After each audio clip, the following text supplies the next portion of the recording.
ये एक fictional story explanation है। इस वीडियो में कोई ग्राफिक सीन या रियल वायलेंस नहीं दिखाई गई है।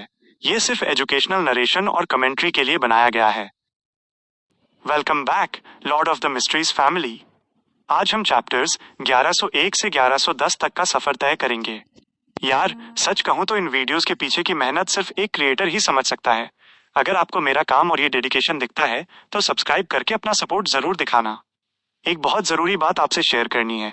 मैं सोच रहा था कि इस शनिवार को वॉल्यूम 5 के जो आखिरी 20 चैप्टर्स आने वाले हैं, जो लगभग 4 घंटे से ज्यादा के होंगे, उन्हें अलग से डालने के बजाय मैं डायरेक्ट फुल वॉल्यूम 5 चैप्टर 947 से 1150 तक की एक सिंगल वीडियो अपलोड कर दूं। क्योंकि यूट्यूब लंबी वीडियोस को ज्यादा सजेस्ट करता है और इससे चैनल को हेल्प मिलेगी। लेकिन टेंशन मत लेना, मैं डिस्क्रिप्शन में लास्ट 20 चैप्टर्स का टाइम स्टैम्प लगा दूंगा, ताकि जो लोग पिछले पार्ट्स देख चुके हैं उन्हें कोई परेशानी न हो। और हाँ, आज एक खास इंसान को थैंक यू बोलना है। हमारे दीपक पोखरेल भाई ने 100 रुपए का सुपर थैंक्स भेजा है। दीपक भाई, मैं आपके कमेंट्स हमेशा पढ़ता रहता हूँ। आप जिस तरह मुझे एनकरेज करते हो ना, वो मेरे लिए बहुत मायने रखता है। थैंक यू सो मच भाई, लव यू। बाकी आप इस वीडियो को एंजॉय करो। प्लीज कमेंट और सब्सक्राइब करके अपना प्यार दिखाते रहना। आपका सपोर्ट ही मेरे लिए सब कुछ है। Chapter 1101 special reward. कैटलिया को भी होश में आने में कुछ सेकंड्स लगे। उसने कभी एक्सपेक्ट नहीं किया था कि एम्परर रोजल का सीक्रेट मौसोलियम एबिस को इन्वॉल्व करेगा। हालांकि कुछ केयरफुल थॉट के बाद उसने रियलाइज किया कि उस लेवल के कॉन्फ्लिक्ट में ऐसी किसी चीज का इन्वॉल्व होना सरप्राइजिंग नहीं था। एक पल के लिए उसने उम्मीद की कि क्वीन इस मामले को परस्यू नहीं करेंगी, लेकिन अंत में उसने इस थॉट को अपने दिल की गहराइयों में दबा दिया। उसे लगा कि अगर वो उनकी जगह होती तो वो भी वही चॉइस बनाती। हर तरह के थॉट्स उसके दिमाग में फ्लैश हुए जब वो लंबी मोटल टेबल के अंत की ओर झुकी। आपके आंसर के लिए थैंक यू। आज मेरे पास और कोई सवाल नहीं है।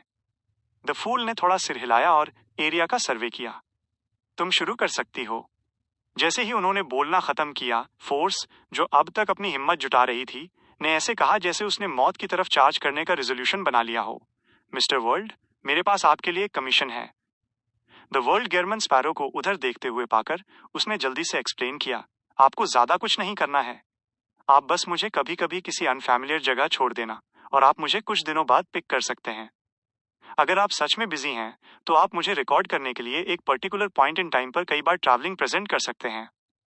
मिस मैजिशियन के वर्ड्स सुनकर क्लेन के दिमाग में जो पहला थॉट आया वो था, मैन वर्सेस वाइल्ड।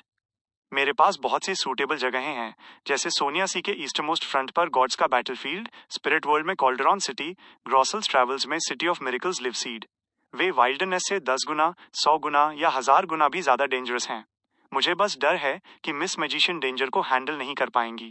क्लेन ने द वर्ल्ड गेरमन स्पैरो को तुरंत जवाब नहीं देने दिया। उसने उस फेक पर्सन को कंट्रोल किया और एक प्रेशराइजिंग लुक के साथ मिस मैजिशियन पर अपनी गेज डाली। फोर्स ने चुपचाप गहरी सांस ली, अपने इमोशंस को शांत किया और ज्यादा डिटेल में ऐड किया। बात यह है, मैं अब अप्रेंटिस पाथवे की एक सीक्वेंस 6 स्क्राइब हूँ। पोशन को डाइजेस्ट करने के लिए हर तरह की बियॉन्डर पावर्स को रिकॉर्ड करने के अलावा मुझे अभी भी अलग अलग जगहों के लोकल कस्टम्स और ट्रेडिशंस को रिकॉर्ड करने की जरूरत है। मैं उम्मीद करती हूँ कि मैं जितनी जल्दी हो सके एक ट्रैवलर बन सकूं। तभी मैं वॉर के दौरान ज्यादातर डेंजर्स को अवॉइड कर सकती हूँ। मिस्टर वर्ल्ड, मैंने केवल एक बार ट्रैवलिंग रिकॉर्ड किया है, इसलिए मैं कहीं और जाने पर वापस नहीं लौट पाऊंगी। मैं केवल आपकी हेल्प मांग सकती हूँ। मुझे वंडर है कि क्या आप इंटरेस्टेड हैं और आप किस तरह की पेमेंट रिसीव करना चाहेंगे। तो ऐसी बात है, जस्टिस ऑड्रे को फाइनली रियलाइजेशन हुआ। इसके अलावा उसे लगा कि फोर्स का मेथड सच में ग्रेट था, खासकर जब से वो एक बेस्ट सेलिंग नॉवेल ऑथर है। सीनरी और कस्टम्स को रिकॉर्ड करने और इसे एक बुक के रूप में पब्लिश करने का उसका एक्ट उसके पोषण डाइजेशन रेट में बहुत हेल्प करेगा। ऑड्रे ने चुपचाप सिर हिलाया, क्योंकि वो अपनी दोस्त के लिए सिंसियरली खुश महसूस कर रही थी। हालांकि एक सीनियर स्पेक्टेटर के रूप में वो मिस्टर वर्ल्ड के प्रति फोर्स का हॉरर और डर कैसे सेंस नहीं कर सकती थी। वो ये जानने के लिए लुकिंग फॉरवर्ड थी कि जब वे दोनों फॉर्मली इंटरेक्ट करेंगे तो क्या होगा। ऑड्रे, ये स्टेट ऑफ माइंड अच्छी नहीं है। हालांकि ये एक स्पेक्टेटर का एटीट्यूड है। फोर्स डेफिनेटली एक्सपेक्ट नहीं करेगी कि वो सो कॉल्ड क्रेजी एडवेंचरर जिससे वो डरती है, वो केवल एक मास्क है।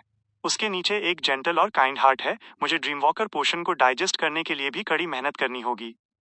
मुझे हर रात अपने आसपास के सपनों को विजिट करना चाहिए। ऑड्रे ने अपने एक्सप्रेशन या गेज में कोई बदलाव नहीं दिखाया, क्योंकि उसने एक स्पेक्टेटर का एटीट्यूड बनाए रखा। द हैंग्ड मैन अल्जेर द्वारा द मैजिशियन के वर्ड सुनने के बाद उसने आह भरी। ऐसा इसलिए था क्योंकि ये अप्रेंटिस भी सीक्वेंस 5 पर ब्रेक थ्रू करना शुरू कर रही थी, जबकि वो अभी भी उस लेवल पर अटका हुआ था। द वर्ल्ड और द हर्मिट पहले से ही सीक्वेंस 4 पर हैं। Justice, the sun, the moon और द स्टार भी सभी सीक्वेंस 5 पर हैं। द मैजिशियन को छोड़कर जो नई ज्वाइन हुई जजमेंट है वो सीक्वेंस 6 से कम है। जैसे ही उसके थॉट्स मथने लगे, अल्जेर ने वो स्टिफल्ड एक हैवी फीलिंग महसूस की जिसे रिजोल्व करना मुश्किल था। उसने विश किया कि वो इमीडिएटली कॉन्ट्रीब्यूशंस करने और एक डेमिगॉड एक कैटाक्लिस्मिक इंटर बनने का मौका ढूंढ सके। वो एक हाई पोजीशन पाने और पावर की पोजीशन में होने के लिए तड़पता था। वो चाहता था कि दूसरे उसे एक्नॉलेज करें और उसकी रेस्पेक्ट करें और उसके प्रति सबमिसिव हों। वो टैरो क्लब में पीछे नहीं रहना चाहता था। तो ऐसी बात है, उसी समय जब क्लेन समझ गया कि मिस मैजिशियन क्या सोच रही थी, उसे अचानक कुछ याद आया। ये वो आइडेंटिटी थी जो दूसरी पार्टी ने एक पर्टिकुलर फुल मून के दौरान मिस्टर फूल के सामने मेंशन की थी। एक एक्स सर्जन जो अब एक नॉवेलिस्ट थी। क्या मेरे द्वारा क्रिएट किए गए टेरिफाइंग लेजेंड्स को टेक्स्ट फॉर्म में स्प्रेड करने से मुझे बिजारो सॉर्सरर पोशन को और डाइजेस्ट करने में मदद मिलेगी? नॉवल में डिस्क्रिप्शन जितना ज्यादा शॉकिंग, हैरोइंग, टेरिफाइंग और इनकॉम्प्रहेंसिबल होगा, इफेक्ट्स उतने ही बेहतर होंगे। क्लेन को अचानक इंस्पिरेशन मिली और उसने द वर्ल्ड गेरमन स्पैरो को ये कहने के लिए कंट्रोल किया, ये कमीशन बहुत सिंपल है, लेकिन जो पेमेंट मुझे चाहिए वो बहुत स्पेशल है। ये सुनकर कि मिस्टर वर्ल्ड एग्री करने के लिए इंक्लाइंड थे, फोर्स ने खुशी और एंग्जाइटी दोनों में पूछा, पेमेंट क्या है? द वर्ल्ड गेरमन स्पैरो ने एक पल के लिए सोचा और कहा, बैकलैंड के वेरियस मेजर हॉस्पिटल्स में हाल ही में हुई घोस्ट स्टोरीज के बारे में इंफॉर्मेशन कलेक्ट करो और उन्हें एक छोटी पब्लिकेशन में लिखो या उन्हें न्यूज़पेपर्स में पब्लिश करवाओ। नॉवल के लिए रिक्वायरमेंट ये है कि ये और भी टेरिफाइंग और बिजार हो। बेस्ट है अगर ये एक बेस्ट सेलिंग नॉवल हो सके। रीजन कि उसने केवल बैकलैंड के मेजर हॉस्पिटल्स के मामलों को मेंशन किया वो ये था क्योंकि मिस मैजिशियन एक लोकल ऑथर थी जो मेडिकल सर्कल्स का हिस्सा थी। अर्बन मिथ्स के बारे में जानने और उसे एक नॉवल के लिए मटेरियल के रूप में यूज करने में एबल होना बहुत रीजनेबल था और ये सस्पेशन इनकर नहीं करेगा। हालांकि अगर वो रोस्टेड आर्किपेलागो, फॉक्सी और ईस्ट और वेस्ट बालम में अर्बन मिथ्स के बारे में भी जान लेती तो जरातुल की मैरियोनेट डेफिनेटली उन्हें विजिट करती। बैकलैंड के वेरियस हॉस्पिटल्स की ghost tales. The World Gehrman Sparrow के वर्ड सुनने के बाद ऑड्रे लगभग 3 सेकंड के लिए स्टन्ड थी। उसने ओरिजिनली सोचा था कि वे रूमर्स चर्च के बियॉन्डर्स द्वारा इंजर्ड विक्टिम्स का सीक्रेटली इलाज करने की वजह से थे। मशरूम और खरपतवार मिस्टिकल आइटम्स के नेगेटिव इफेक्ट्स थे, लेकिन उसने कभी एक्सपेक्ट नहीं किया था कि ये कुछ और होगा। ऑड्रे ने यह भी गेस किया था कि क्या ये ड्वेन डेंटिस द्वारा किया गया था। आखिरकार इस जेंटलमैन ने उससे एयर रेड के विक्टिम्स के बारे में सुना था। इसके अलावा वो बहुत काइंड जेंटलमैन थे। हालांकि सबूत और सुराग की कमी की वजह से वो केवल ये बिलीव कर सकती थी कि ये चर्च से रिलेटेड होने की अधिक संभावना थी। इस मोमेंट पर वो लगभग सर्टेन थी कि clown angel mister World Gehrman Sparrow थे। भले ही ये वो नहीं थे, उनका डेफिनेटली एक गहरा कनेक्शन था। एक मिस्टर वर्ल्ड जो मशरूम और वीड मास्क पहनता है वो वही है जो गेरमन स्पैरो है, जो एक क्रेजी एडवेंचर मास्क पहनता है। वो ऐसा क्यों एक्ट करते हैं जब वो कुछ अच्छा कर रहे होते हैं? क्या ऐसा इसलिए है क्योंकि उन्हें डर पैदा करने से फीलिंग या कोरेस्पॉन्डिंग फीडबैक की जरूरत है? ऑड्रे ने खुद ही कुछ गैसेस के साथ सोचा। जहां तक द स्टार लियोनार्ड और द हैंग्डमैन अल्जेर की बात है, उन्होंने इमीडिएटली अजीब अर्बन मिथ्स के बारे में सोचा जो नाइट हॉक्स, जो सेंट सैमुअल कैथेड्रल से बिलोंग करते थे, हाल ही में डिस्कस कर रहे थे। जबकि दूसरा गहरे विचारों में पड़ गया उन हॉरर स्टोरीज के बारे में जो उसके सबऑर्डिनेट्स ने सुनी या एनकाउंटर की थी। वो मैंने ऐसी पेमेंट के बारे में पहले कभी नहीं सुना। ऐसा नहीं है कि मैं एक बायोग्राफी लिख रही हूँ। हालांकि हाल ही में एक वॉर हुई है, न्यूज़पेपर्स और नॉवेल्स की सेल्स बढ़ी हुई लगती हैं। मेरे पिछले एडिटर मुझे एक नई बुक लिखने के लिए अर्ज कर रहे हैं। हाँ, मुझे अपनी आइडेंटिटी सीक्रेट रखनी होगी।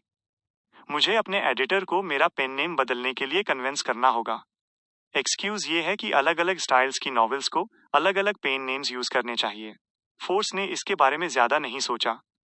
थोड़े समय के डेलिब्रेशन के बाद वो एग्री होगी, all right, no problem. The World Gehrman Sparrow हंसा और होर्सली कहा, अगर तुम अच्छा करती हो तो मैं तुम्हें डेमिगॉड की बियॉन्डर पावर्स रिकॉर्ड करने की अपॉर्चुनिटी दूंगा। No problem. फोर्स ने अपनी यूजुअल सुस्ती को दूर कर दिया और फॉर्मली रिप्लाई किया। उसके लिए एक डेमिगॉड की पावर्स को रिकॉर्ड करना न केवल उसकी खुद को प्रोटेक्ट करने की एबिलिटी बढ़ाता, बल्कि ये उसके पोषण को डाइजेस्ट करने में भी इफेक्टिवली हेल्प कर सकता था। इसने ऑड्रे, शियो, लियोनार्ड और दूसरे मेंबर्स को भी अपने दिलों में आह भरने पर मजबूर कर दिया। स्क्राइब सच में एनविएबल थे। एक बार जब एक डेमिगॉड लेवल एक्सपर्ट बैकर बन जाता तो एक scribe extremely powerful strength wield करता था। वे एक सीक्वेंस 5 से कमजोर नहीं होंगे या कभी कभी एक से भी ज्यादा स्ट्रॉन्गर हो सकते थे। एक एग्रीमेंट पर आने के बाद सीन एक पल के लिए शांत हो गया। ऐसा इसलिए था क्योंकि टैरो क्लब के दूसरे मेंबर्स की करंटली कोई रिक्वायरमेंट्स नहीं थी। लियोनार्ड हाल ही में एक स्पिरिट वॉरलॉक बने थे और उन्हें अभी एक्टिंग प्रिंसिपल्स कंक्लूड करने थे। अभी भी उनके चर्च ऑफ एवरनाइट के भीतर से एडवांस करने की पॉसिबिलिटी थी। जहां तक मिस्टिकल आइटम्स की बात है, उन्होंने पहले ही वर्ड ऑफ द सी खरीद लिया था। अगर कोई स्पेशल सर्कमस्टांसेस होते तो वो चर्च के सील्ड आर्टिफैक्ट्स यूज करने की रिक्वेस्ट कर सकते थे। एमलिन मून डोमेन के रिगार्डिंग सैंग्विन की रिसर्च इन्फॉर्मेशन हर दिन पढ़ रहा था, स्कारलेट स्कॉलर को और प्रैक्टिकल बनाने की उम्मीद में। जहां तक सीक्वेंस 4 शैमन किंग के पोशन फॉर्मूला और बियॉन्डर इंग्रेडिएंट्स की बात है, उन्हें लंबे समय तक उनकी जरूरत नहीं थी, न ही वह उन्हें अफोर्ड कर सकते थे। डेरिक ने हाल ही में प्रीस्ट ऑफ लाइट की पावर्स मास्टर की थी और वो अभी भी एडवांस करने से बहुत दूर था। जहां तक अनशैडोड मेन इंग्रेडिएंट की बात है, उसने इसे पहले ही ऑब्टेन कर लिया था। सिमिलरली ऑड्रे और शियो ने भी हाल ही में एडवांस किया था। उनमें से एक मिस्टर वर्ल्ड की मदद करने के लिए कड़ी मेहनत कर रही थी, कंट्रीब्यूशन पॉइंट्स एक्यूमुलेट कर रही थी, जबकि दूसरी एक बड़े कर्ज के बोझ तले दबी थी और उसे चुकाने के लिए ईगर थी।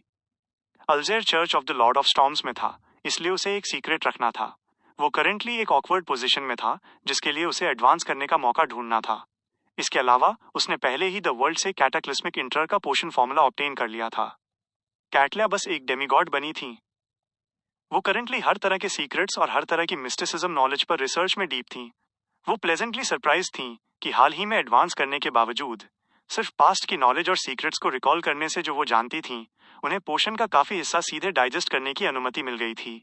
उनमें से टैरो क्लब से उन्होंने जो वेरियस चीजें सुनी थी, उन्होंने बहुत कंट्रीब्यूट किया था। ट्रांजैक्शन सेगमेंट जल्दी खत्म हो गया जैसे ही मेंबर्स ने अपना फ्री एक्सचेंज शुरू किया। एमलिन ने एरिया का सर्वे किया और उसकी गेज लियोनार्ड के चेहरे पर लैंड हुई। अगर तुम एक ऑफिशियल बियॉन्डर हो, तो तुम अपने जुरिस्डिक्शन के एरिया में एक अपोजिंग फैक्शन के क्लर्जीमैन के साथ कैसे डील करोगे? उसने कुछ भी गलत नहीं किया है, न ही वो कुछ गलत करने का प्लान कर रहा है। हालांकि फेन पोर्टर ने अभी लोइन के साथ वॉर शुरू नहीं की थी। उन्होंने लोइन के एली लेनबर्ग पर इन्वेड कर दिया था। इसने हार्वेस्ट चर्च के आसपास रहने वाले बिलीवर्स और सिटीजन्स को बिशप यूट्राफ्स्की को एक इंक्रीजिंगली ऑड मैनर में देखने पर मजबूर कर दिया। लियोनार्ड ने सावधानी से सोचा और कहा, protective custody, chapter 1102, engaging tigers to hunt wolves. Protective custody, ये काफी विटी आंसर है, जैसा कि एक newly promoted red gloves team captain से एक्सपेक्टेड था। जब द फूल क्लेन ने द स्टार लियोनार्ड का आंसर सुना, तो वो मन ही मन हंसे बिना नहीं रह सका। वो बहुत अच्छे से जानता था कि एमलिन किसकी तरफ रेफर कर रहा था, और वो बिशप यूट्राफ्स्की के बारे में काफी कुछ जानता था, जो एक प्रीस्ट कहलाना पसंद करता था। वो वास्तव में एमलिन वाइट के इस दावे पर विश्वास नहीं करता था कि उसने कुछ भी गलत नहीं किया है, और न ही वो कुछ गलत करने का प्लान कर रहा है। ऐसा इसलिए था क्योंकि किसी डाइटी के ब्लेस्ड या जीलट के लिए उनकी किसी गलत चीज की समझ एक नॉर्मल इंसान से अलग हो सकती है। बेशक क्लेन ने कभी भी फादर यूट्राफ्स्की के इस दावे पर शक नहीं किया कि लाइफ प्रेशियस है, और उनकी पायसनेस और जॉयस हार्वेस्ट की एक्नॉलेजमेंट पर। लेकिन प्रॉब्लम ये थी कि चर्च ऑफ अर्थ मदर ने यह भी प्रीच किया कि लाइफ प्लांट्स की तरह थी, जो अल्टीमेटली मुरझा जाएंगे और मर जाएंगे अर्थ मदर के एम्ब्रेस में लौटने के लिए। जब अगला साल आएगा तो वे फिर से उगेंगे। चर्च ऑफ अर्थ मदर का एक क्वालिफाइड बिशप डेथ को उसी तरह ट्रीट नहीं करेगा जैसे कि अधिकांश ऑर्डिनरी लोग करते हैं। रिगार्डलेस, फादर यूट्राफ्स्की को कंट्रोल करना होगा। ये अर्थ मदर के बिलीवर्स के लिए प्रोटेक्शन का एक फॉर्म है, साथ ही साथ उनके आसपास के सिटीजन्स के लिए भी। यह इस हाफ जाइंट बिशप के लिए भी प्रोटेक्शन का एक फॉर्म है, अगर कोई इररिडीमेबल सिचुएशन होती है। जबकि क्लेन खुद से सोच रहा था, लियोनार्ड जिसे हार्वेस्ट चर्च की समझ नहीं थी, वह भी एमलिन के सवाल का मतलब समझ गया। उसने अगले 2 दिनों में अपनी टीम के मेंबर्स को लीड करके सिचुएशन कंफर्म करने और ब्रिज के साउथ एरिया के इंचार्ज ऑफिशियल ऑर्गेनाइजेशंस की मदद से अर्थ मदर के ब्लेस्ड को प्रोटेक्टिव कस्टडी में लेने का प्लान बनाया। और जब एमलिन ने जवाब सुना, तो उसने बिना एक शब्द कहे धीरे से सिर हिलाया। यह देखकर कि वो साइलेंट था, लियोनार्ड ने एक सवाल पूछने के लिए टर्न किया, जिस पर वो कुछ फीडबैक लेना चाहता था। क्या रिसेंटली बैकलुंड के नीचे कोई मेजर मैटर्स लर्क कर रहे हैं? वो वास्तव में ये पूछना चाहता था कि उसकी रेड ग्लव्स टीम को कैपिटल्स की कैपिटल में रिजर्व फोर्सेस के हिस्से के रूप में पीछे क्यों छोड़ दिया गया था। जैसे ही उसने बोलना खत्म किया, टैरो क्लब के अन्य मेंबर्स, जिनमें द सन डेरिक भी शामिल था, जो बाहरी दुनिया के मामलों के बारे में ज्यादा कंसर्न नहीं था, उन सबने अपनी gauge the World Gehrman sparrow पर डाल दी। जो वे जानते थे, जब भी बैकलुंड में कुछ होता था, मिस्टर वर्ल्ड कमोबेश एक वार्निंग देते थे। रिसेंटली बैकलुंड के नीचे क्या मेजर मैटर्स लर्क कर रहे हैं? बहुत सारे हैं। जॉर्ज 3 का black emperor ritual, queen mistake के साथ मेरा सीक्रेट अलायंस। 3 चर्चेस शायद टैसिटली अप्रूवल में लग रहे हैं, लेकिन उन सब के अलग अलग एटीट्यूड्स हैं।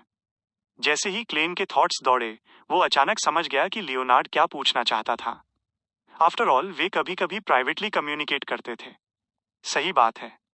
लियोनार्ड बैकलुंड में क्यों रह गया? मेरी वजह से चर्च लियोनार्ड को डेंजरस सिचुएशन में नहीं डालना चाहता। क्या मैं अपने बारे में कुछ ज्यादा ही ऊंचा सोच रहा हूं? क्लेन ने सीक्रेटली अपना सिर हिलाया और उस थॉट को रिजेक्ट कर दिया जो सबसे पहले उसके दिमाग में आया था। उसने जल्दी से अपनी थॉट प्रोसेस बदली और उन मामलों पर प्रॉब्लम एनालाइज की जिनमें लियोनार्ड काम आ सकता था। लियोनार्ड सिर्फ एक सीक्वेंस 5 है, तो वो बैकलुंड में क्या यूज निभा सकता है जिसमें गहरे अंडरकरंट्स हैं? भले ही वो काम का हो, वे उसका यूज नहीं करेंगे। इसके बजाय वे मेरा यूज करेंगे, जो उससे रिलेटेड है, या पैलेट जोरोस्ट। ये मुझे रूल आउट कर सकता है। मैं अभी भी इस मोमेंट पर एक क्वालिफाइड ब्लेस्ड हूं। अगर मुझे वास्तव में कुछ करने की जरूरत होती तो एक सिंपल इंस्ट्रक्शन काफी होता। पिछली बार बैकग्राउंड में अमोन अवतारों की क्लियरिंग ने गॉडेस या चर्च के अपर एक्लॉन्स को यह गैस करने पर मजबूर कर दिया कि पैलेट जोरोस बोकलुंड स्ट्रीट की विसिनिटी में छिपा है, और उन्होंने लियोनार्ड पर सस्पेक्ट करना शुरू कर दिया। एक पॉसिबिलिटी है, और ये कम भी नहीं है। तब मैं कुछ हद तक कंसर्न था। मैं केवल ये मानता था कि अमोन के गॉड बनने के केस में चर्च और पैलेट जोरोस्ट एक ही पेज पर थे कि वे किसी तरह की टैसिट अंडरस्टैंडिंग बना सकते थे। वास्तव में मेरा मानना था कि उस ग्रैंडपा के पास ऐसे कंसिडरेशंस थे जब उन्होंने पहली बार लियोनार्ड को पैरासिटाइजिंग के लिए टारगेट चुना था। लेकिन पैलेट जोरोस्ट को बैकलुंड में क्यों रखा जा रहा है? अमोन को फिश करने के लिए। किंग्स ऑफ एंजल्स के बीच भी अमोन टॉप पर रैंक करता है। गॉडेस के लिए डिवाइन डिसेंट में एंगेज होना लगभग इम्पॉसिबल है। चर्च के एंजल्स, ग्रेड 0 सील्ड आर्टिफैक्ट्स और पैलेट जोरोस्ट के साथ अमोन को खदेड़ना मुश्किल नहीं होना चाहिए, लेकिन उन्हें मारना लगभग इम्पॉसिबल है जब तक कि वो अपनी एक्चुअल बॉडी के साथ नहीं आते। लेकिन उस केस में ऐसे अरेंजमेंट्स करना वर्थ नहीं है। क्लेन के थॉट्स तेजी से डेवलप हुए और जल्द ही उसके पास एक नया आइडिया था। अमोन के लिए फिशिंग उनसे डील करने के लिए नहीं की जा रही है। इसके बजाय ये जरातुल को होल्ड बैक करने के लिए है, जो करंटली बैकलुंड में है। सिमिलर पाथवेज को हाई लेवल्स पर इंटरचेंज किया जा सकता है। भले ही कोई सीक्वेंस 0 पर ट्रू गॉड बन जाए, उनमें नेबरिंग पाथवेज की यूनिकनेस और सीक्वेंस एक बियॉन्डर कैरेक्टरिस्टिक्स के लिए एक स्ट्रॉन्ग डिजायर होगी। इस पॉइंट पर एवरनाइट गॉडेस का प्लान एक्सीलेंट एविडेंस था। गॉडेस उन सबको वाइप आउट करने से पहले बैकलुंड को एक पॉटपुरी मेज बनाना चाहती हैं। क्लेन ने द वर्ल्ड गैरमन स्पैरो को कहने से पहले कुछ सेकंड्स के लिए हेजिटेट कराया। सीक्रेट ऑर्डर का लीडर, एक सीक्वेंस, एक एंजल और एम्परर रोजल का पुराना दोस्त जरातुल करंटली बैकलुंड में छिपा हुआ है। ये देखकर कि टैरो क्लब के मेंबर्स क्लियरली थोड़ा कंफ्यूज्ड और परप्लेक्स थे, द वर्ल्ड ने एक होर्स आवाज में ऐड किया, लॉ ऑफ बियॉन्डर कैरेक्टरिस्टिक्स कंजर्वेशन अक्सर नेबरिंग पाथवेज के बियॉन्डर कैरेक्टरिस्टिक्स के कंजर्वेशन को रेफर करता है। दूसरे शब्दों में, सिमिलर पाथवेज भी बियॉन्डर कैरेक्टरिस्टिक्स के कन्वर्जेंस के लॉ का ओबे करते हैं। लियोनार्ड इमीडिएटली गहरे विचार में पड़ गया। कुछ सेकंड्स के बाद उसने डेलिब्रेट किया और पूछा, द मैराडर और the Seer pathways neighbouring pathways हैं? हाँ, अप्रेंटिस पाथवे भी एक नेबरिंग पाथवे है, द वर्ल्ड ने फ्रैंकली आंसर दिया। उनकी कन्वर्सेशन सुनकर फोर्स ने सबसे पहले बियॉन्डर कैरेक्टरिस्टिक्स के कन्वर्जेंस के लॉ को अपने टीचर डोरियन ग्रे अब्राहम द्वारा सिखाए गए बियॉन्डर कैरेक्टरिस्टिक्स के बीच के अट्रैक्शन से जोड़ा। उसने इसे सेंट ऑफ सीक्रेट से कनेक्ट किया जो अट्रैक्ट हुआ था। फिर वो एक सवाल पर कंसीडर करने लगी। अगर ये वास्तव में वैसा ही है जैसा मिस्टर वर्ल्ड ने कहा कि नेबरिंग पाथवेज की बियॉन्डर कैरेक्टरिस्टिक्स एक दूसरे को अट्रैक्ट करती हैं, तो क्या इसने तब जरातुल का अटेंशन अट्रैक्ट किया होगा? आफ्टर ऑल, वो बैकलुंड में है।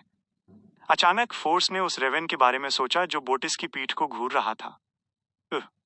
फोर्स ने जल्दी से अपना हाथ उठाया, ये इंडिकेट करते हुए कि उसे कुछ कहना है।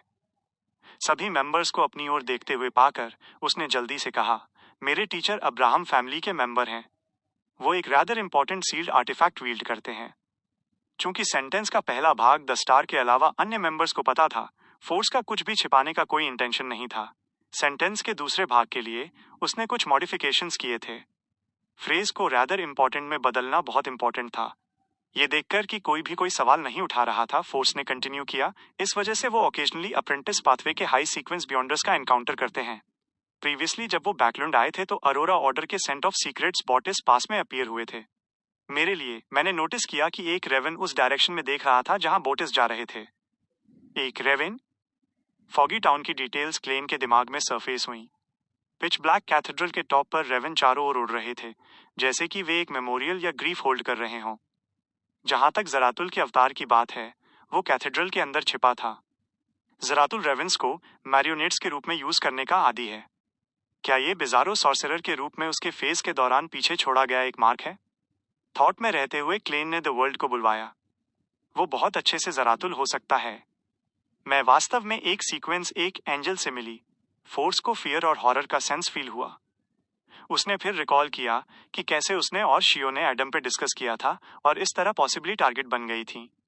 किसी रीजन से उसे ये इल्यूजन हुआ कि वो एक नॉवल की प्रोटैगनिस्ट बन गई है। केवल एक सीक्वेंस 7 या 6 होने के बावजूद उसने किंग्स ऑफ एंजल्स और सीक्वेंस एक एंजल्स के साथ कनेक्शंस एस्टैब्लिश किए थे।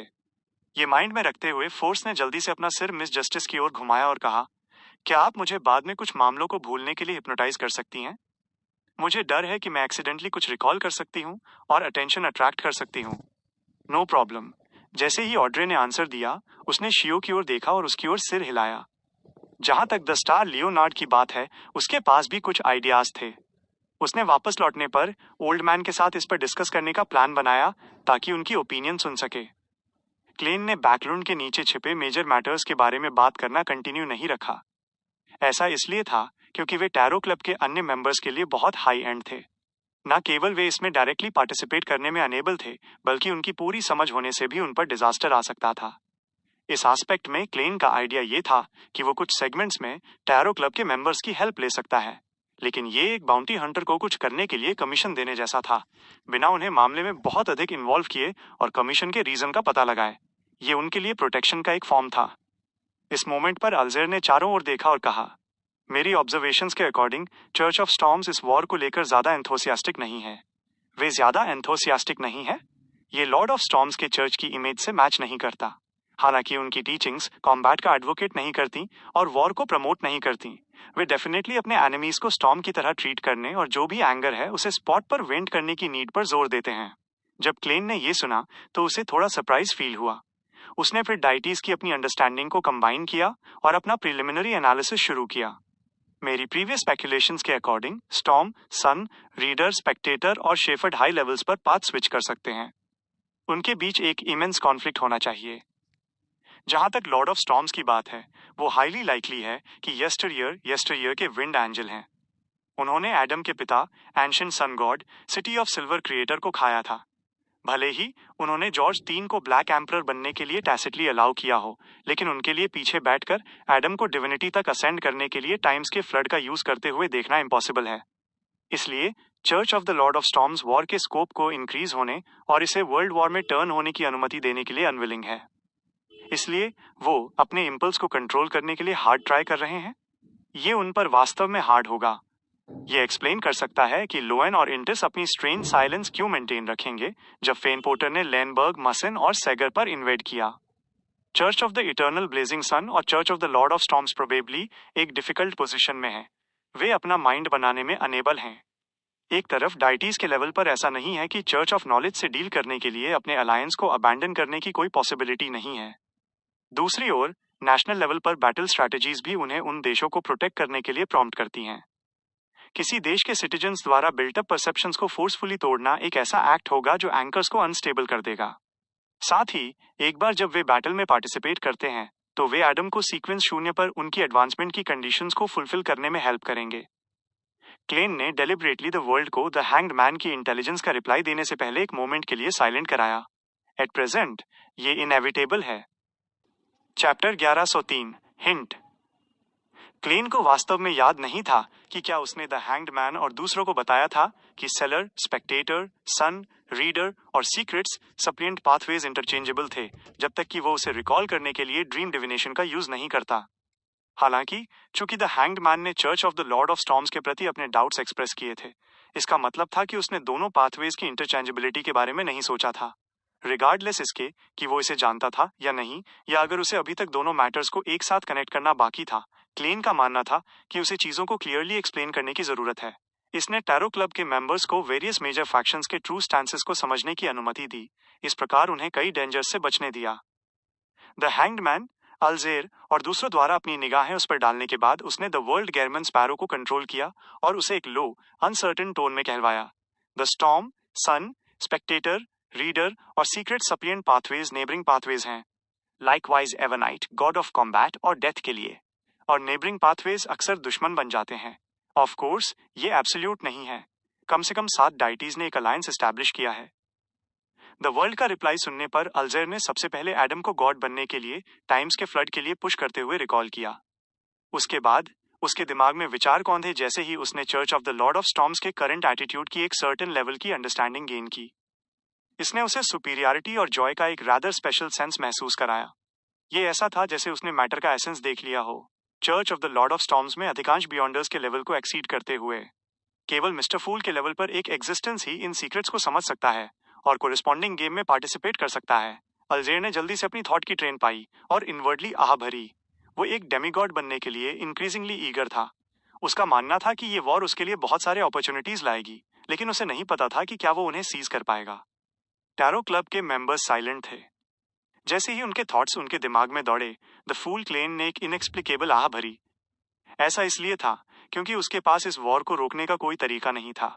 अगर ये केवल जॉर्ज 3 के ब्लैक एम्परर रिचुअल को फेल बनाने का मामला होता तो वो कुछ हुप्स के माध्यम से कूद सकता था और खुद को इसे थोड़ा अफेक्ट करने के लिए स्ट्रेच कर सकता था। हालांकि इस वॉर में टाइम्स के ट्रेंड को इन्वॉल्व करने के साथ भले ही वो एक एंजल एक सीक्वेंस एक एंजल होता, तब भी कोई तरीका नहीं था जिससे वो ओवरऑल सिचुएशन को अफेक्ट कर सके।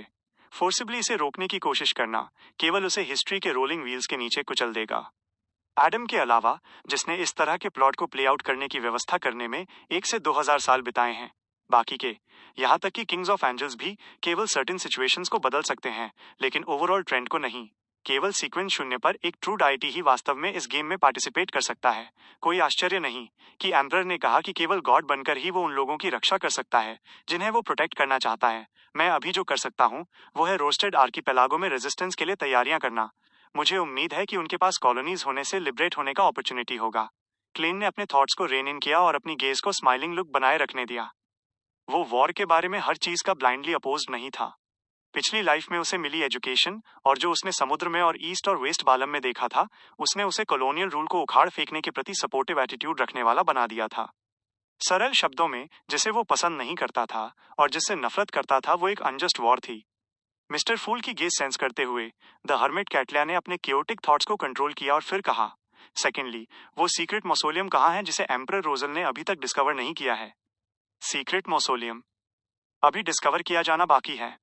फोर्स ज्यादा फोकस्ड हो गई क्योंकि उसे लगा कि ये एक बेस्ट सेलिंग नॉवल के लिए मटेरियल था जिसमें हर तरह के पॉपुलर एलिमेंट्स थे। दूसरी तरफ ऑड्रे और अल्जेर ने सवाल से कुछ सेंस किया। रोजल की सबसे बड़ी बेटी शायद अपने पिता की मौत को एक्सेप्ट करने के लिए विलिंग नहीं थी और अभी भी उनके द्वारा पीछे छोड़े गए निशानों को खोज रही थी, एम्परर को रिवाइव करने के लिए सुराग ढूंढने की उम्मीद में। बेशक वे पॉसिबिलिटी एलिमिनेट नहीं कर सकते थे कि सीक्रेट मौसोलियम में और भी इंपॉर्टेंट आइटम्स थे। वो क्वीन मिस्टिक का गोल भी हो सकता था। रोजल ने एक सीक्रेट मौसोलियम भी पीछे छोड़ा था। मुझे वंडर है अंदर क्या है। द स्टार लियोनार्ड और जजमेंट शियो इस बारे में ज्यादा कंसर्न थे। द फूल क्लेन इसके लिए पहले से तैयार था। वो मुस्कुराया और बोला, शायद फॉक्सी में उस सीक्रेट प्रिमिटिव आइलैंड में जिसे रोजल ने डिस्कवर किया था, या एबिस में। एबिस? एमलिन ने तुरंत अपनी पलकें फड़कती महसूस की। सैंग्विन की हिस्ट्री में सेकेंड एपोक के डेविल्स के कहर बरपाने के कई रिकॉर्ड्स थे।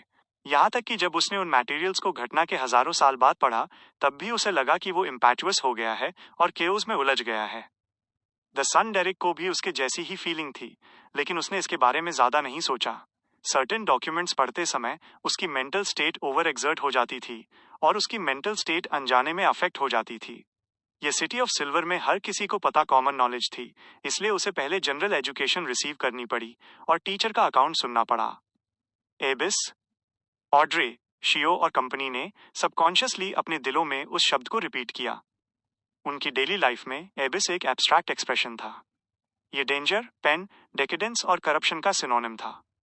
उन्होंने कभी एक्सपेक्ट नहीं किया था कि ये वास्तव में फॉक्सी में कहीं एग्जिस्ट करता है। द वर्ल्ड गिरमन स्पैरो ने द हर्मिट पर नजर डाली और होर्सली रिप्लाई किया, प्रिजनर और क्रिमिनल, हंटर और असैसिन और सेवंथ और मिस्ट्री प्रायर हाई सीक्वेंसेस पर सिमिलर पाथवेज हैं जिन्हें इंटरचेंज किया जा सकता है। ये वह नॉलेज थी जिसे क्लेन द्वारा कंफर्म किया जा सकता था। उनमें से प्रिजनर और क्रिमिनल के बीच इंटरचेंजेबिलिटी कुछ ऐसी थी जिसे रेड एंजल एविल स्पिरिट ने मेंशन किया था, जिसे मिस शेरोन ने टैसिटली एक्सेप्ट किया था। सेवंथ और मिस्ट्री प्रायर के बीच इंटरचेंजेबिलिटी को एम्परर रोजल द्वारा पर्सनली डेमोन्स्ट्रेट किया गया था।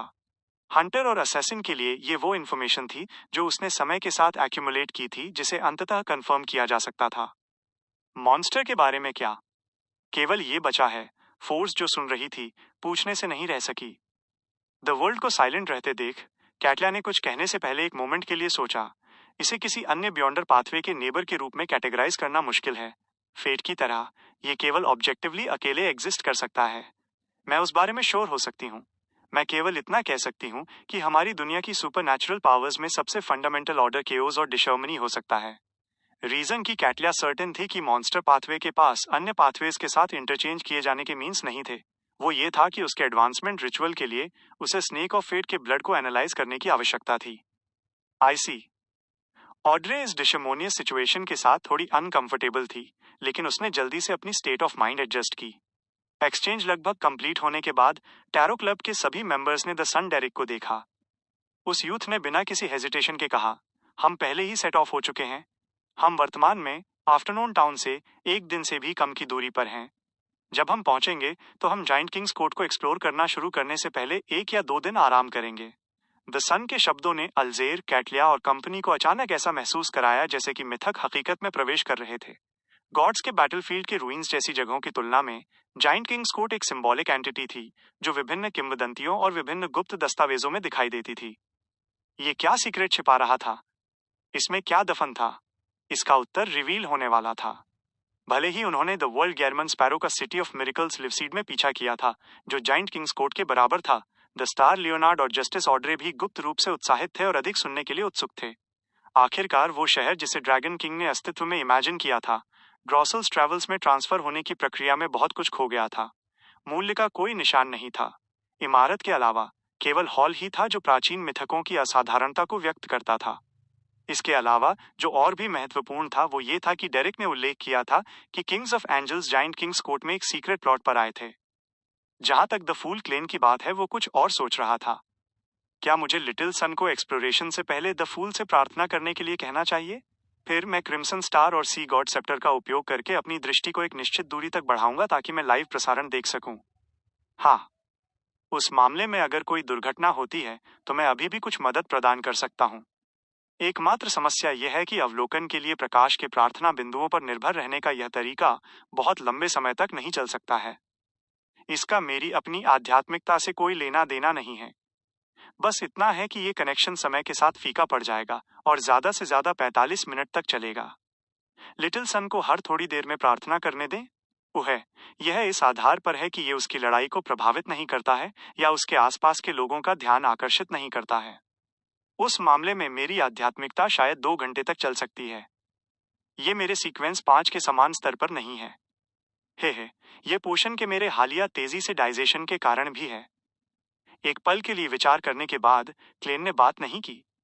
उसने द वर्ल्ड गेरमन स्पैरो को द सन को संकेत देने के लिए नियंत्रित किया।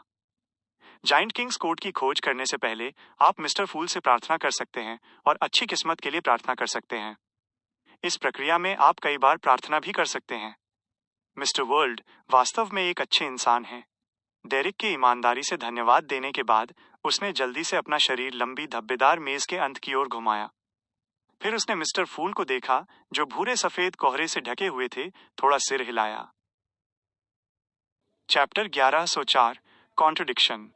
ग्रे फॉग के ऊपर की दुनिया अपनी साइलेंस की स्टेट में रिस्टोर हो गई थी, जैसे कि अभी अभी हुई गैदरिंग एक इल्यूजन थी। क्लेन ने अपनी उंगली मोड़ी और लंबी मोटल टेबल के किनारे पर हल्का सा नॉक किया। उसने रोजल की डायरी के पन्ने जो कैटलिया ने अभी दिए थे फिर से अपीयर करवाए।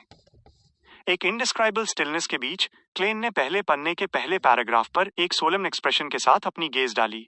27 सितंबर, मैंने मिस इथाका को एक बार फिर देखा। मेरे साथ उसका एक नर्व रैकिंग और थ्रिलिंग लेकिन सफिशिएंटली वंडरफुल एक्सपीरियंस था।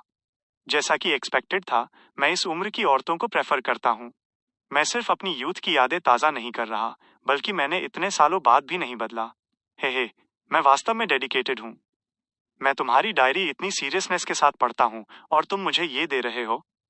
क्लेन के मुंह के कोने ट्विच हुए जब उसने एम्परर पर लैंपून किया, जिसका उसने केवल एक पोर्ट्रेट देखा था। उसने तुरंत अपने थॉट्स गैदर किए और अपनी गेज शिफ्ट की। सेंट सैमुअल कैथेड्रल के बेसमेंट में एक लाउंज में लियोनार्ड मिचेल ने अपनी आंखें खोलने के बाद एक पल के लिए डेलिब्रेट किया और धीमी आवाज में कहा, ओल्ड मैन, सीक्रेट ऑर्डर का जरातुल बैकग्राउंड में लगता है। उसके दिमाग में थोड़ी बूढ़ी आवाज जल्दी से गूंजी। इंडीड? ये सुनकर लियोनार्ड ने तुरंत पूछा, ओल्ड मैन, क्या आप उस जरातुल से फैमिलियर हैं? क्या आपने नहीं कहा था कि जोरोस्ट फैमिली और जरातुल फैमिली सोलोमन एम्पायर के दोनों इंपॉर्टेंट नोबल्स हैं? उसके पॉइंट ऑफ व्यू से एक्स कलीग्स और फॉर्मर कॉमरेड्स इन आर्म्स के रूप में ओल्ड मैन जरातुल से फैमिलियर कैसे नहीं हो सकता? पहले जोरोस्ट ने स्कॉफ किया। मैं उस जरातुल से फैमिलियर हूं जो वॉर ऑफ द फोर एम्पर्स में मरा था। जो अब जिंदा है वो उसका डिसेंडेंट होना चाहिए। मैंने उसे पहले नहीं देखा होगा। साय, तब जरातुल ने पहले ही ट्रू क्रिएटर से सेकंड सीक्वेंस एक बियॉन्डर कैरेक्टरिस्टिक के रिगार्डिंग क्लूज ऑब्टेन कर लिए थे। वो war of the four emperors के खत्म होने से पहले उसे खोजने के लिए इंतजार कर रहा था। अगर वो सक्सीड हो जाता तो वो एक किंग ऑफ एंजल्स माना जाता। Unfortunately, war of the four emperors के अंत में उसने डायरेक्टली एंटीगोनस फैमिली से एग्जिस्टेंस को एनकाउंटर किया, जिसे हाफ फूल के रूप में जाना जा सकता था, और बेथेल अब्राहम भी इन्वॉल्व था। वो कहीं भी कभी भी अपीयर हो सकता था। अगर उसे एवरनाइट और स्टॉर्म द्वारा जल्दी बैनिश और सील नहीं किया गया होता तो मैं war of the four emperors के अंत तक सर्वाइव नहीं कर पाता। The half fool. लियोनार्ड की पलकें फड़कीं जब उसने ये टाइटल सुना, क्योंकि उसने किसी बैफलिंग रीजन से ग्रे फॉग के ऊपर की एंटिटी के बारे में सोचा। उसने फिर खुद को कंट्रोल करने के लिए फोर्स किया और अपने थॉट्स को किसी और चीज पर डायरेक्ट किया। एक बाईस्टैंडर के डिस्क्रिप्शन से भी mister Door clearly kings of angels के बीच टॉप एग्जिस्टेंसेस में से एक था। उसे बैनिश और सील करने के लिए दो ट्रू डाइटीज को फोर्सेस ज्वाइन करने की आवश्यकता थी। वो इस बात का हाई चांस है कि वो एस्केप करने में विशेष रूप से अच्छा था, जिससे उसे मारना बहुत मुश्किल हो गया। और तब बैटल सिचुएशन टेंस थी, इसलिए एक एनिमी को एलिमिनेट करना इंपरेटिव था जो जल्द से जल्द एक थ्रेट पोज करे। हे, ओल्ड मैन पास्ट के बारे में रेमिनिस कर रहा है, इसलिए वो थोड़ा अनईजी महसूस कर रहा है। उसने वास्तव में एक सांस में इतना कुछ कहा। अपने थॉट्स के बीच में लियोनार्ड ने अचानक कहा, मुझे बैकग्राउंड में छोड़ दिया गया था क्योंकि वे चाहते हैं कि आप अमोन को यहाँ अट्रैक्ट करें। पहले जोरोस्ट के टोन में विस्टफुल फीलिंग्स गायब हो गईं जैसे ही उसने अपनी जीभ क्लिक की। ये गेस किसने किया? मुझे नहीं लगता कि ये तुम हो। हालांकि ये बुरा नहीं है कि तुम जानते हो कि ट्रुथ को प्रोब करने के लिए अपने खुद के रिसोर्सेज का यूज कैसे करें। ये कुछ ऐसा है जिससे मैं बहुत फैमिलियर हूं जब से मैंने नाइटहॉक्स ज्वाइन किया है। लियोनार्ड ने इनवर्डली रिप्लाई किया, लेकिन एक शब्द नहीं कहा। पहले जोरोस ने कंटिन्यू किया, मैंने भी यही गेस किया। सच कहूं तो एवरनाइट के साथ तुम्हारे एक्स कलीग का रिलेशनशिप मुझे वास्तव में कंफ्यूज करता है। अगर ये उस दिन अपीयर हुई कंसीलमेंट फोर्सेस से मैं कितना फैमिलियर था उसके लिए नहीं होता तो मैं ऐसा गेस करने की हिम्मत नहीं करता। हे, जरातुल और मेरे बैकग्राउंड में होने के साथ अमोन भी जल्द ही आ जाएगा। ये वास्तव में बैलेंस का एक परफेक्ट ट्रायंगल है। आपका क्या मतलब है? अमोन के साथ डील करने के लिए यूज की गई कंसीलमेंट फोर्सेस एवरनाइट डोमेन से आई थी, मिस्टर फूल से नहीं। क्या ये इस ओर इशारा करता है कि मिस्टर फूल और गॉडेस के बीच एक सर्टेन लेवल का कोऑपरेशन है, या क्या ये है कि चर्च में उन हायर अप्स का फेथ वास्तव में मिस्टर फूल के लिए है? लियोनार्ड को अचानक अपनी ग्रैंड स्कीम ऑफ थिंग्स में अपनी पोजीशन के रिगार्डिंग कंफ्यूजन और पजलमेंट का एक स्ट्रॉन्ग सेंस महसूस हुआ। ये देखकर कि पैलेज भी काफी कंफ्यूज्ड था, उसने अपने थॉट्स को कन्वर्ज किया और इसके रिगार्डिंग कोई प्रश्न नहीं पूछा। उसने फ्रॉन किया और कहा, दो सीक्वेंस, एक एंजल्स और एक किंग ऑफ एंजल्स। क्या ये बैकलैंड में एक डेवास्टेटिंग डिजास्टर लाएगा? उसने याद किया कि अमोन एक टेरिफाइंग एग्जिस्टेंस था जो काउंटलेस लोगों को साइलेंटली मार सकता था और अपने विक्टिम के रूप में खुशी से रह भी सकता था। इसे एक रेफरेंस के रूप में यूज करते हुए जरातुल, जो एक नेबरिंग पाथवे का था, definitely similarly terrifying powers possess करता था। अगर वो और अमोन क्लैश करते तो आधा बैकलैंड या पूरा बैकलैंड कैपिटल ऑफ डेथ या कैपिटल ऑफ बिजारनेस बन सकता था। पहले जोरोस्ट हंसा और कहा, बैलेंस का मतलब ये भी है कि हर कोई बहुत रिस्ट्रेंड रहेगा। इसके अलावा ये बहुत लाइकली है कि अमोन अपनी ट्रू बॉडी को बैकलैंड में एंटर नहीं करने देगा। ज्यादा से ज्यादा वो बड़ी संख्या में अवतार भेजेगा। आफ्टर ऑल, एवरनाइट द्वारा डिवाइन डिसेंट की इम्पॉसिबिलिटी का मतलब ये नहीं है कि स्टॉर्म या स्टीम नहीं कर सकते। आपका क्या मतलब है? लियोनार्ड ने ओल्ड मैन के शब्दों में की पॉइंट को एक्यूटली ग्रास्प किया। पहले जोरोस्ट का टोन अचानक और रिलैक्स्ड हो गया। रिगार्डलेस इसके कि क्या ये वॉर की वजह से है या अन्य रीजन्स की वजह से, एवरनाइट इस मोमेंट पर ग्राउंड पर मैटर्स के साथ इंटरफेयर करने में असमर्थ है। अदरवाइज उसे बैलेंस फॉर्म करने के लिए अमोन को ल्यूर करने की क्या जरूरत होगी? वो डायरेक्टली एक ट्रैप सेट करती और कौन जानता है, वो जरातुल को कैप्चर करने या कायर सीर को डराने में एबल हो सकती है। क्या गॉडेस को कुछ हुआ? लियोनार्ड अचानक नर्वस हो गया। थोड़ी बूढ़ी आवाज ने रिप्लाई किया, ये बुरी बात नहीं हो सकती है और ये अच्छी बात हो सकती है। लियोनार्ड के आगे पूछने का इंतजार किए बिना पैलेज जोरोस ने फिर से आह भरी, अमोन मेरी वजह से बैकलुंड अट्रैक्ट हुआ था। जरातुल के बारे में क्या? मेरे बारे में क्या? मुझे लगता है कि जरातुल भी आपकी वजह से यहाँ है और आप मेरी वजह से बैकलुंड में हैं। लियोनार्ड ने विचार किया जैसे ही उसने रिप्लाई किया, हे, आपको क्यों लगता है कि आप बैकलुंड में हैं? पैलेज ने इमीडिएटली स्कॉफ किया। लियोनार्ड ने इमीडिएटली रिप्लाई किया, ये चर्च का अरेंजमेंट है। ये बियॉन्ड कैरेक्टरिस्टिक्स के कन्वर्जेंस के लॉ का इफेक्ट नहीं हो सकता, राइट? ये नेसेसरीली सच नहीं है। पैलेज का टोन थोड़ा स्टर्न हो गया। ज्यादातर समय बियॉन्डर कैरेक्टरिस्टिक कन्वर्जेंस का लॉ उन जगहों पर सीधे नहीं दिखाई देगा जहां आप इसे सेंस कर सकते हैं। ज्यादातर समय ये फेट को इन्फ्लुएंस करेगा। ठीक वैसे ही जैसे जब आप ट्रेन में चढ़ते हैं तो आपको अचानक लगेगा कि रास्ते में सीनरी सुंदर है और आप एडवांस में ट्रेन से उतर जाएंगे, जिसके परिणाम स्वरूप आप छोटे शहर में प्रवेश करेंगे। ऐसा इसलिए हो सकता है क्योंकि आपके आसपास नेबरिंग पाथवेज के बियॉन्डर्स या मिस्टिकल आइटम्स हैं। दूसरे शब्दों में, बैकलुंड में अन्य चीजें हैं जो आपको और जरातुल को यहाँ अट्रैक्ट करती हैं और आपके माध्यम से मेरा फेट इफेक्ट होता है, जिससे मुझे चर्च द्वारा ज्यादातर समय बैकलुंड में रहने के लिए अरेंज किया जाता है। लियोनार्ड ने एनलाइटनमेंट में पूछा, कंफर्मेशन गेन करने की उम्मीद में। पैलेज जोरोस ने धीरे से आह भरी और कहा, उस पॉसिबिलिटी को रूल आउट नहीं किया जा सकता। ग्रे फॉग के ऊपर क्लेन ने जल्द ही डायरी का एक पन्ना पलट दिया। 21 नवंबर। जैसा कि मैंने अर्ली स्टेजेस में बहुत सारी तैयारियां की थी, मैंने उस क्योटिक और टेरिफाइंग ग्रेड 0 सील्ड आर्टिफैक्ट को उससे भी तेज ऑब्टेन किया जितना मैंने इमेजिन किया था। और फिर एक डिफिकल्ट बैटल के बाद और कुछ मदद के साथ मैंने अंततः इसे एक प्योर सीक्वेंस, एक बियॉन्डर कैरेक्टरिस्टिक में रिस्टोर कर दिया। कुछ और दिनों में रिचुअल कंप्लीट हो जाएगा। मुझे मिस्ट्री प्रायर पाथवे के सीक्वेंस एक नॉलेज एम्परर तक एडवांस करने में एबल होना चाहिए। 26 नवंबर। सनी और ब्रीजी। रिचुअल बहुत सक्सेसफुल था। मैंने इसे अच्छी तरह से डाइजेस्ट किया और मेरे एंकर्स और भी ज्यादा स्टेबल थे। पूरी प्रक्रिया के दौरान बहुत मुश्किलें नहीं थीं। मैं पहले से ही एक सीक्वेंस, एक एंजल, एक नॉलेज एम्परर हूं। बर्नाडेट को अब हिडन सेज के इन्फ्लुएंस के बारे में चिंता करने की जरूरत नहीं है। वो उन शब्दों का पालन कर सकती है, जैसा चाहो वैसा करो, लेकिन कोई नुकसान मत करो और इस रास्ते पर जारी रहो। उसी समय सीक्वेंस एक पर एक एंजल का लेवल होने का मतलब है कि मैं कॉस्मोस से नोटिस और करप्शन का ग्रेटली रेसिस्ट कर सकता हूँ। मैं क्रिम्सन मून की ओर जा सकता हूँ और देख सकता हूँ कि वहां क्या हो रहा है। रिगार्डलेस इसके कि मिस्टर डोर झूठ बोल रहे हैं या नहीं, सब कुछ इस ओर इशारा करता है कि क्रिम्सन मून समस्या का पता लगाने की कुंजी है। अगर मैं एक ट्रू डाइटी बनना चाहता हूँ तो मुझे रीजन का पता लगाना होगा। मैं मून पर उतरने का प्रयास करने से पहले और 3 दिन तैयारियां करूंगा। That's one small step for man, one giant leap for mankind. हाँ, मुझे उस पर कोट मत करना। ये देखने पर क्लेन ने रोजल के हिस्टेरिकल डायरी पन्ने को याद किया। उसे संदेह होने लगा कि ये एम्परर के मून पर उतरने के बाद लिखा गया था।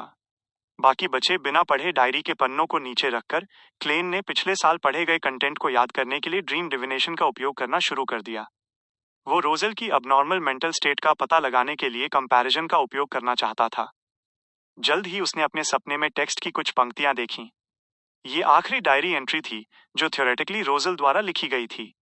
मैं कोई वास्तविक सुझाव देने में असमर्थ हूं क्योंकि मैं खुद 7 देवताओं या उन बुरे देवताओं के सच्चे चेहरों को नहीं देख सकता। ये आंशिक रूप से दूसरे ब्लास्फेमी स्लेट से संबंधित हो सकता है जिसे प्राचीन संगठन छुपाता है। दुर्भाग्य से मेरे पास केवल छिपे हुए हिस्सों का एक मोटा विचार है और मैं उन्हें वेरीफाई करने में असमर्थ हूं। इस डायरी में एम्परर ने अपने दोस्तों को मून से सावधान रहने के लिए सोलनली वॉर्न भी किया था। सपना अचानक बिखर गया और क्लेन झटके से जाग गया। उसकी आंखों में डर का एक स्पष्ट रूप था। उसे स्पष्ट रूप से याद था कि बहुत समय पहले रोजल ने कंफर्म किया था कि दूसरे ब्लास्फेमी स्लेट में एक छिपा हुआ हिस्सा था। 19 जुलाई, ब्लड मून की रात। मिस्टर डोर के उत्तर ने मुझे एक बात कंफर्म करने की अनुमति दी। उस प्राचीन गुप्त संगठन में दूसरा ब्लास्फेमी स्लेट जो मैंने देखा वो अधूरा नहीं था। ये एम्परर भूल गए? नहीं, वो इतना महत्वपूर्ण मामला कैसे भूल सकते थे? वो केवल थोड़े एक्सट्रीम लग रहे थे और उन्हें कोई बड़ी समस्या नहीं थी। ऐसा क्यों हुआ? क्लेन खुद से चुपचाप बड़बड़ाने के अलावा कुछ नहीं कर सका। उसे एक इनएक्सप्लिकेबल और टेरिफाइंग फीलिंग हो रही थी। आखिरी डायरी एंट्री, या बल्कि एम्परर रोजल जिसने वो वाक्य लिखा था, वो कोई दूसरा व्यक्ति लग रहा था। Chapter 1105, the key diary entry. ऊपर उस ग्रेश व्हाइट फॉग के जो बिल्कुल भी पर्टर्ब नहीं थी, क्लेन चुपचाप लंबी मोटल टेबल के अंत में बैठा रहा, एक पत्थर की मूर्ति की तरह जो हजारों साल से एग्जिस्ट कर रही हो। उस डिस्कवरी के बारे में जो उसने अभी की थी, उसने अपने दिल के बॉटम से डर का एक गहरा एहसास महसूस किया। उसने अपने सिर के पिछले हिस्से से एक ठंडक निकलती महसूस की, जो उसके पूरे शरीर में फैल गई, उसके साथ ऑब्वियस लेकिन रियल थरथराहट ले आई।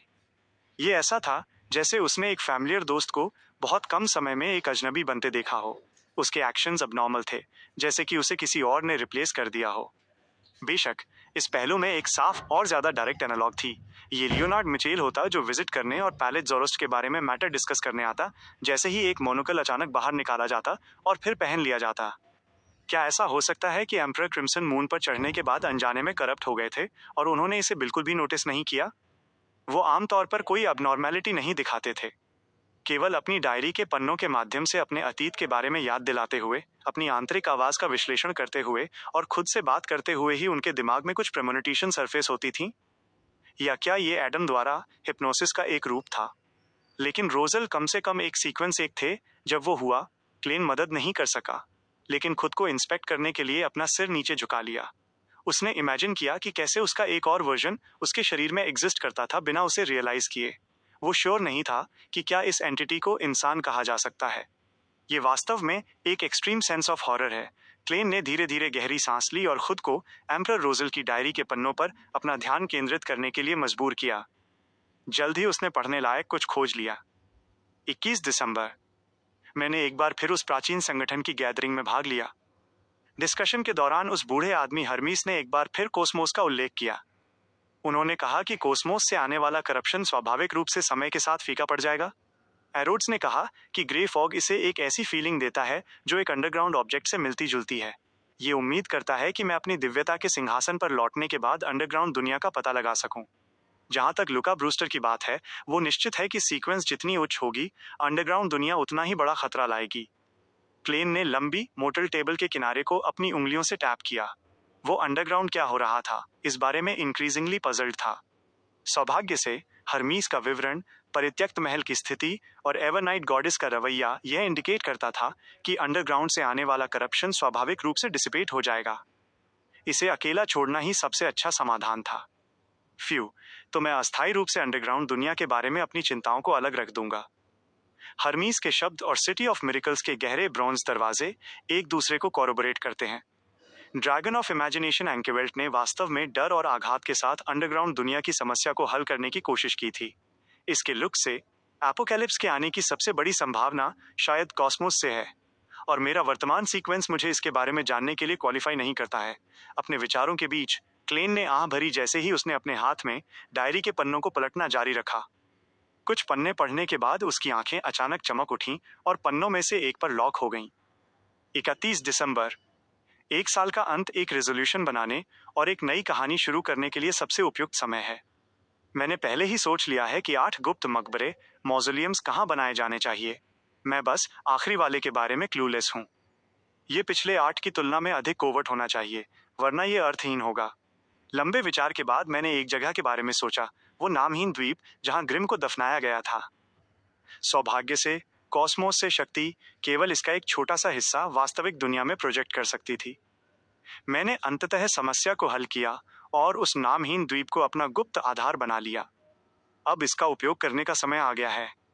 डायरी पढ़ने के बाद क्लेन को खुशी महसूस नहीं हुई कि उसने सही अनुमान लगाया था कि एम्परर रोजल का अंतिम मकबरा कहाँ था। इसके बजाय उसने थोड़ा फ्रॉन किया। यह एक तरफ इसलिए था क्योंकि कोस्मोस के कारण हुआ करप्शन वास्तव में उनके सामने प्रकट हुआ था। दूसरी तरफ नामहीन द्वीप उतना सीक्रेट नहीं था। एम्परर के अलावा 2 सर्वाइवर्स भी थे, एडवर्ड्स और बेंजामिन। यह रोजल की पूर्ण गोपनीयता की आवश्यकताओं को पूरा नहीं करता था। इससे पहले क्या एडवर्ड्स और बेंजामिन सामान्य रूप से गुजर गए जिसके परिणाम स्वरूप वे कोई रहस्य उजागर करने में असमर्थ थे, या क्या ये था कि रोजल द्वारा सफलतापूर्वक मकबरा बनाने के बाद उन्होंने इन 2 अधीनस्थों को हमेशा के लिए द्वीप पर रहने के लिए मजबूर किया, स्पिरिट चैनलिंग की समस्या को हल किया।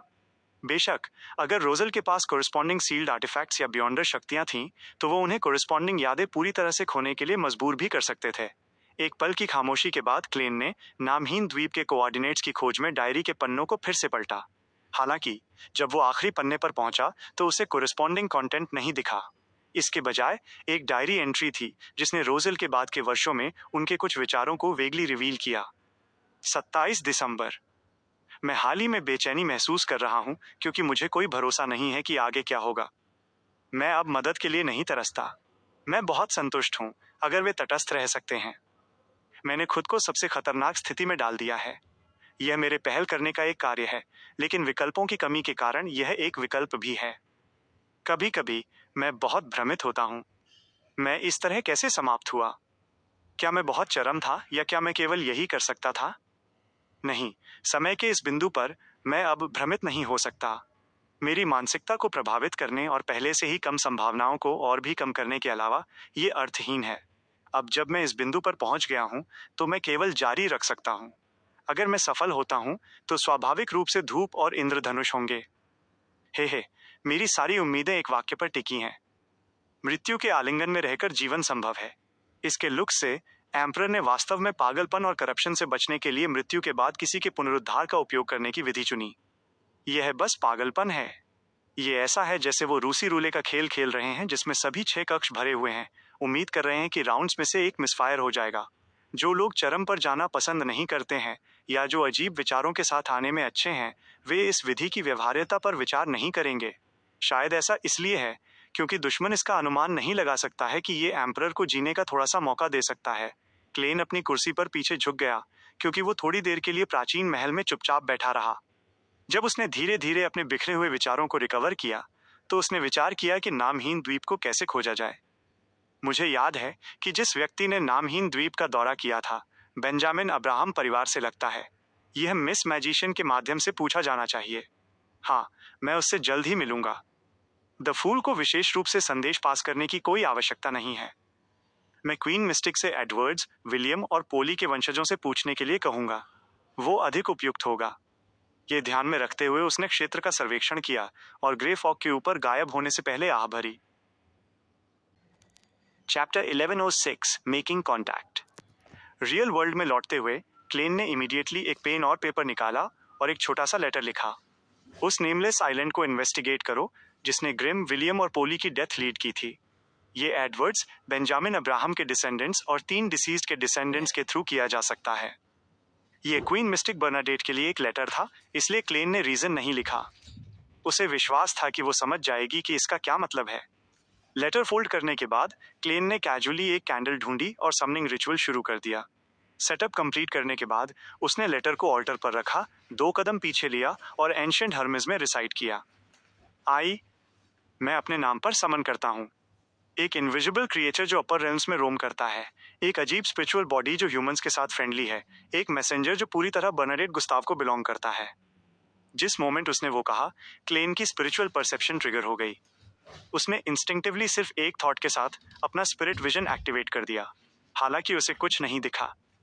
फिर उसने डिस्कवर किया कि ऑल्टर पर रखा लेटर गायब हो गया था। क्वीन मिस्टिक का मैसेंजर बहुत स्पेशल है। अगली बार मैं अपना spirit body threads vision use करने के लिए स्विच करूंगा। क्लेन इनवर्डली आह भरने से पहले 1 सेकंड के लिए स्टंट था। शाम को स्ट्रीट लैम्प्स की रोशनी के नीचे, जो एक के बाद एक जल उठी, एक कैरेज बैकग्राउंड ब्रिज एरिया और ईस्ट बरो के इंटरसेक्शन पर पहुंची और स्ट्रीट्स के साइड में रुकी। एक लंबी ड्रेस और एक डार्क क्लॉक पहने हुए फोर्स ने रेंटल कैरेज से उतरने से पहले 3 सोली का किराया चुकाया। वो धीरे धीरे सड़क की शैडोज के साथ चली, अपने इमेजिनरी स्टॉकर से एस्केप करने के लिए एक बड़ा डिटोर लेने की तैयारी करते हुए। पिछली टैरो गैदरिंग के अंत में उसने तेजी से अपनी लेजीनेस को ओवरकम किया था, पैकअप किया और अपने फॉर्मर टीचर्स, क्लासमेट्स और कलीग्स को विजिट करने के लिए बाहर गई। जहां तक रीजन की बात है, एक स्पेशल रीजन की कोई जरूरत नहीं थी। एक एयर रेड के बाद दोस्तों और परिचितों की परवाह करना बहुत नॉर्मल था। और रीजन की ये पिछले हफ्ते नहीं था, वो ये था क्योंकि ऑर्डिनरी सिटीजन्स की नज़रों में बैकलुंड में सिचुएशन विशेष रूप से टेंस थी। किसी भी मोमेंट अटैक्स का एक नया राउंड हो सकता था, इसलिए हर किसी ने नेचुरली घर न छोड़ने की पूरी कोशिश की। विजिट के दौरान फोर्स ने ओरिजिनली टॉपिक को हॉस्पिटल में अजीब कहानियों पर डाइवर्ट करने का प्लान बनाया था, लेकिन उसके सरप्राइज के लिए उसे ऐसा करने की कोई ज़रूरत नहीं थी। उसके फॉर्मर टीचर्स, क्लासमेट्स और कलीग्स आमतौर पर कुछ आइडल चैटर के बाद अपने आप ऐसे मामलों के बारे में चैट करते थे जिससे कोई भी कन्विंस्ड हो जाता था कि ऐसे इल्यूजन्स हर हॉस्पिटल में होते थे। नहीं, फोर्स जानती थी कि ये इल्यूजन नहीं था, इसलिए वो इनएक्सप्लिकेबली हॉरिफाइड महसूस कर रही थी, सस्पेक्ट कर रही थी कि उसे रात में नाइटमेयर्स आएंगे। मुझे बिल्कुल भी कोई मेजर चेंजेस नहीं करने हैं। जब तक पेशेंट्स की मिराकुलस रिकवरीज को उनकी फिजिकल वूंड्स हील्ड होने में चेंज किया जाता है, केवल उन्हें पागल बनाने के लिए ये एक एक्सीलेंट हॉरर स्टोरी बना देगा। इसके अलावा ये एक ऐसे शहर में होता है जिससे हर कोई फैमिलियर है, और हॉस्पिटल में भी, जिसके साथ लोग अक्सर शहर में कांटेक्ट में आते हैं, लेकिन एक टेरिफाइंग एटमॉस्फेयर एक्सूट करता है। इसका रिजल्ट परफेक्ट इमर्शन में होगा। मैं लगभग एक और बेस्ट सेलिंग नॉवल पैदा होने के बारे में फोर्सी कर सकती हूँ। मुझे बस नहीं पता कि क्या मैं इस जॉनर को अच्छे से लिख सकती हूँ। ओ, केवल एक प्रॉब्लम यह है कि इस स्टोरी में सफिशिएंट इमोशन की कमी होगी। एक फीमेल पेशेंट पैशनेटली एक ऐसे फेस को किस कर रही है जो मशरूम्स और वीड्स में कवर्ड है। क्या ये बहुत ज्यादा आउटलैंडिश नहीं है? फोर्स जैसे ही सोच रही थी, वो चली एक क्रिएटिव स्टेट ऑफ माइंड में एंटर करते हुए। इस मोमेंट पर उसका विजन ब्लर हो गया।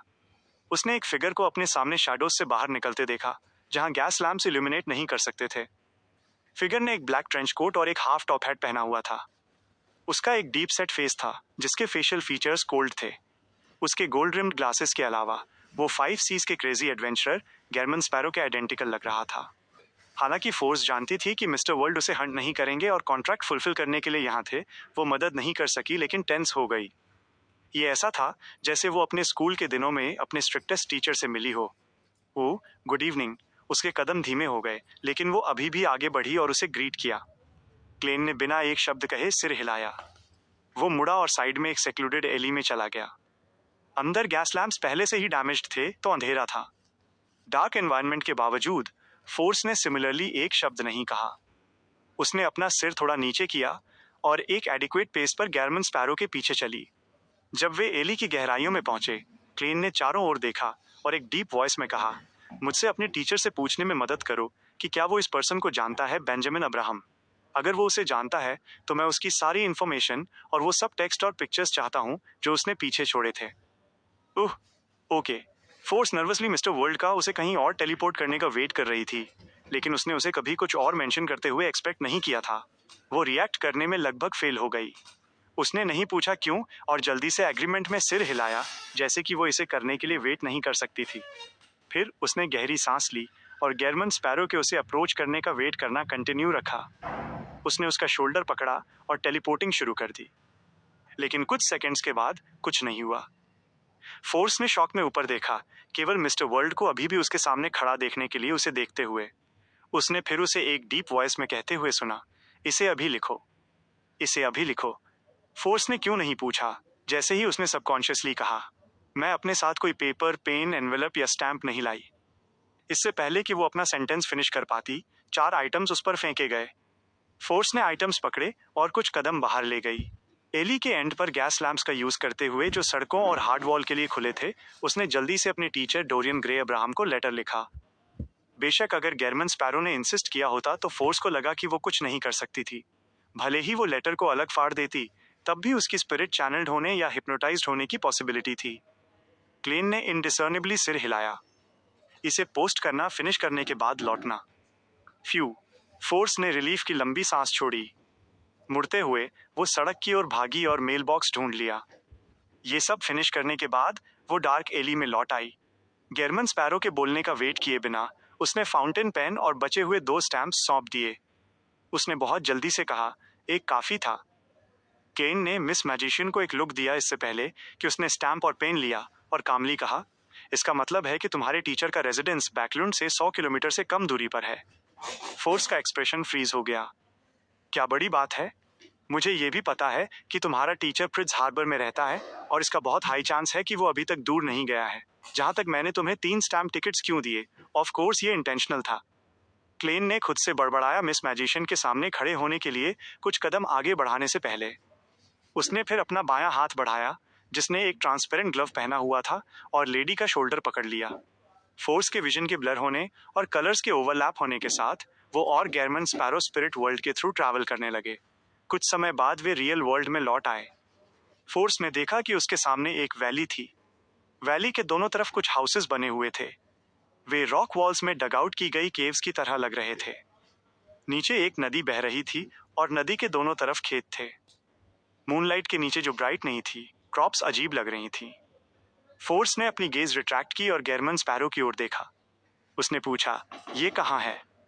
मुझे नहीं पता, क्लेन ने सच कहा। ये एक रैंडम जगह थी जिसे उसने चुना था। फोर्स अवाक रह गई। क्लेन ने ज्यादा कुछ नहीं कहा।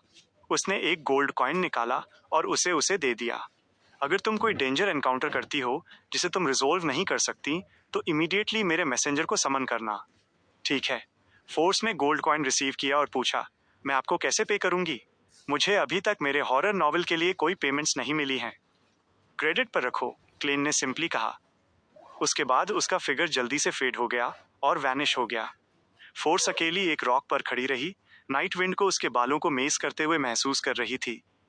उसने सबकॉन्शियसली अपना कॉलर टाइट किया और कुछ कदम आगे बढ़ी। उसने नीचे देखा और म्यूटेटेड लुकिंग प्लांट्स को देखा। उसने रियलाइज किया कि वे टोबैको लीव्स थीं, टाइप जो अच्छी क्वालिटी की नहीं थीं। रात में वैली में कोई नहीं था और ये डरावनी रूप से शांत थी। फोर्स ने एक सेफ जगह ढूंढने की कोशिश की जहां वो ट्रैवलिंग रिकॉर्ड कर सके। अचानक उसने हवा में एक तीखी चीख सुनी। वो कांप उठी और जल्दी से अपना सर सिकोड़ लिया, पास के एक बोल्डर के पीछे छिप गई। Dot dot dot. क्लेन बैकलुंड नहीं लौटा।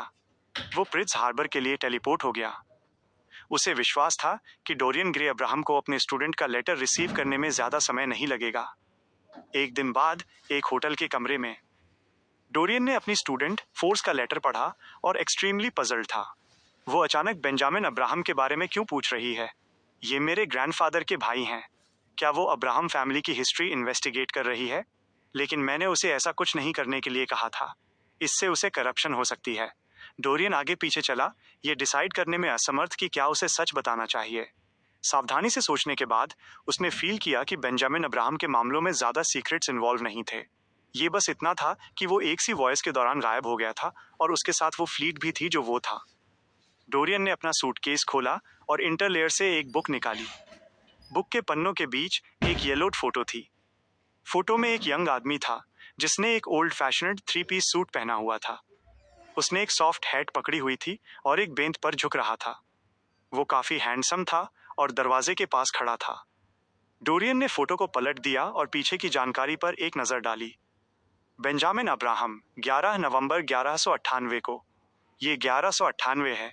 Chapter 1107 relax. एक हंटर होने के नाते जिसके पास शैडो क्लॉक था, डैनिट्स की हाइडिंग और मॉनिटरिंग एबिलिटीज हमेशा से काफी अच्छी थीं। उस समय उसने स्टील मावेती के लिए एम्बुश लगाने में जर्मन स्पैरो की मदद भी की थी। इस पल उसने अपने होने का कोई ट्रेस नहीं दिखाया, लेकिन वो थोड़ा बोर महसूस कर रहा था। वो ईगर था कि एंडरसन जितनी जल्दी हो सके उसके साथ स्विच कर ले। ऐसी लाइफ कब खत्म होगी?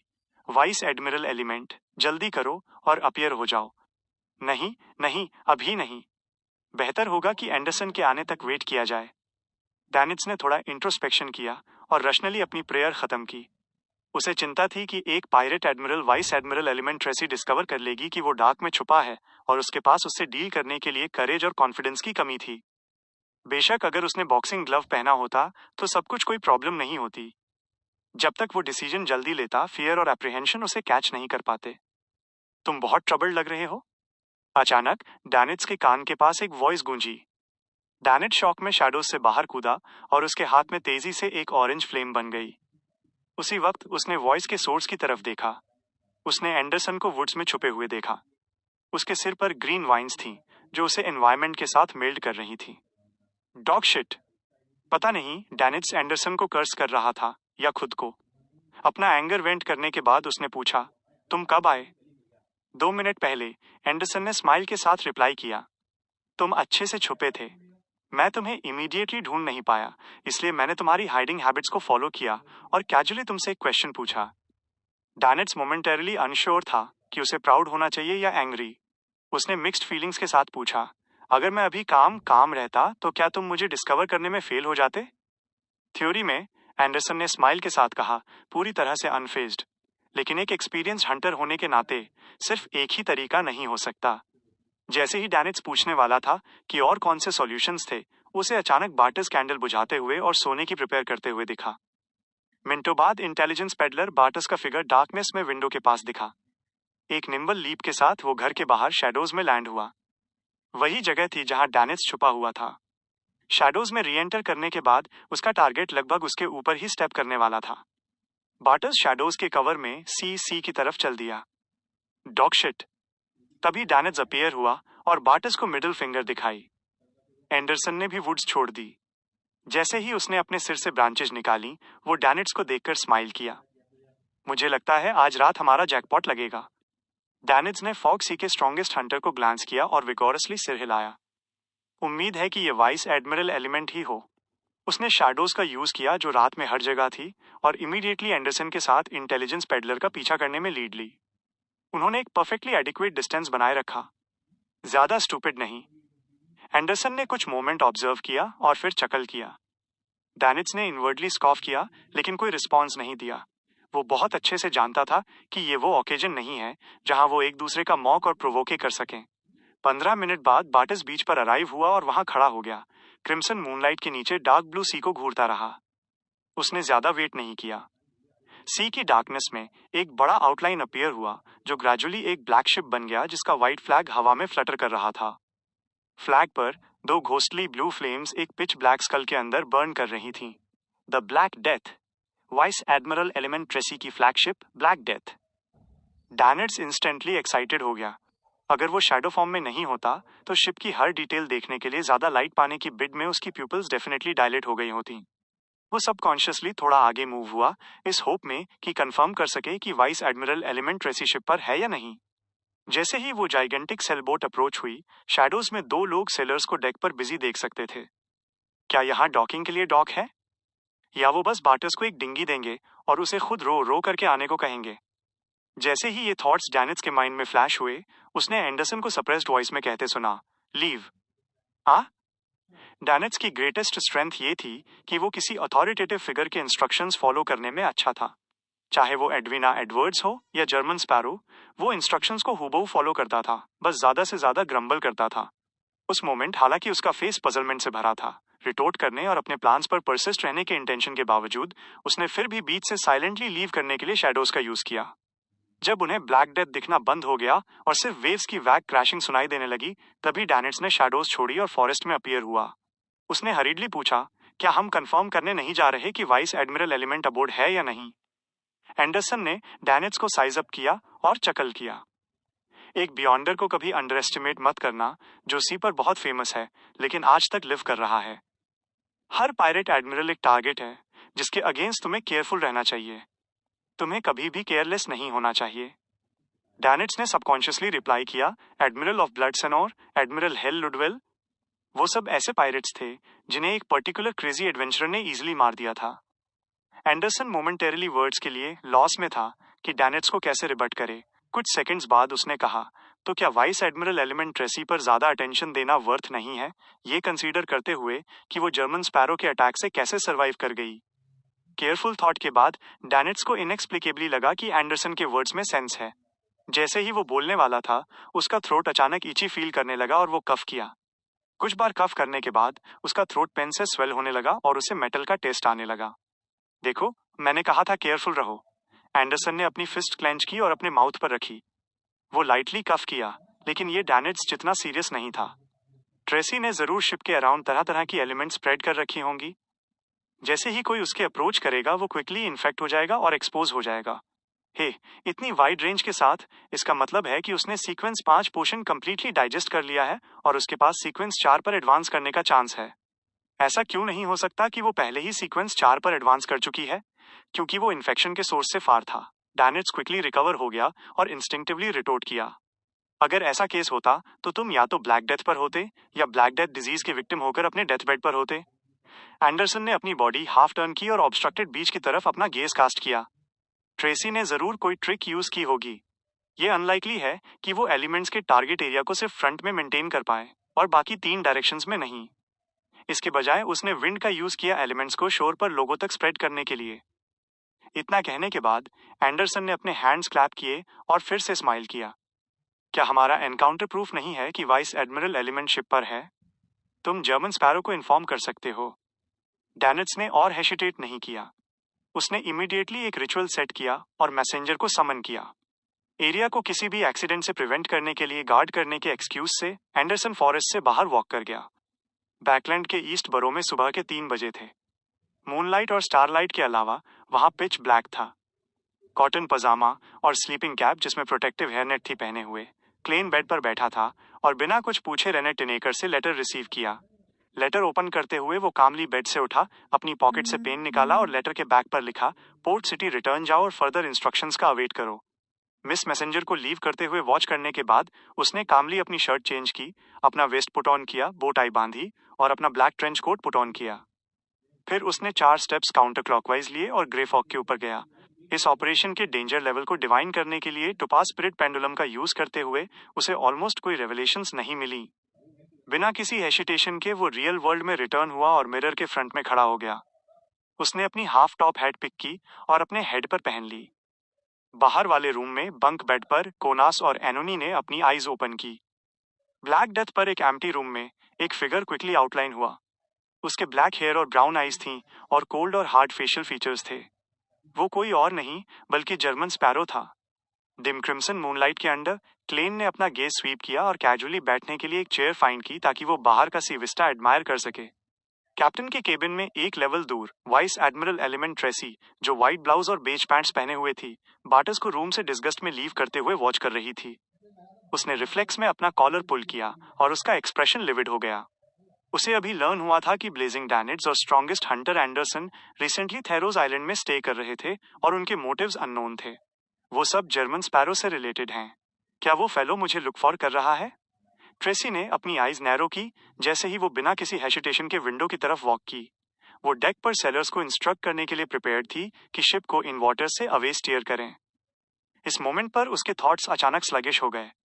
ऐसा लग रहा था जैसे वो किसी ऐसी स्टेट में सिंक हो गई हो जहां उसे पता था कि वो ड्रीम में है, लेकिन चाहे कितनी भी हार्ड स्ट्रगल कर ले उससे एक्सट्रिकेट नहीं हो पा रही थी।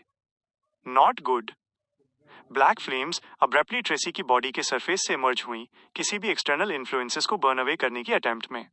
हालांकि जब फ्लेम्स इनिशियली स्मूथली फ्लो कर पाईं, बाद में वो इंटरमिटेंट टर्न होने लगीं जैसे वो ग्राउंड पर विदर्ड पेटल्स की तरफ फॉल कर रही हों।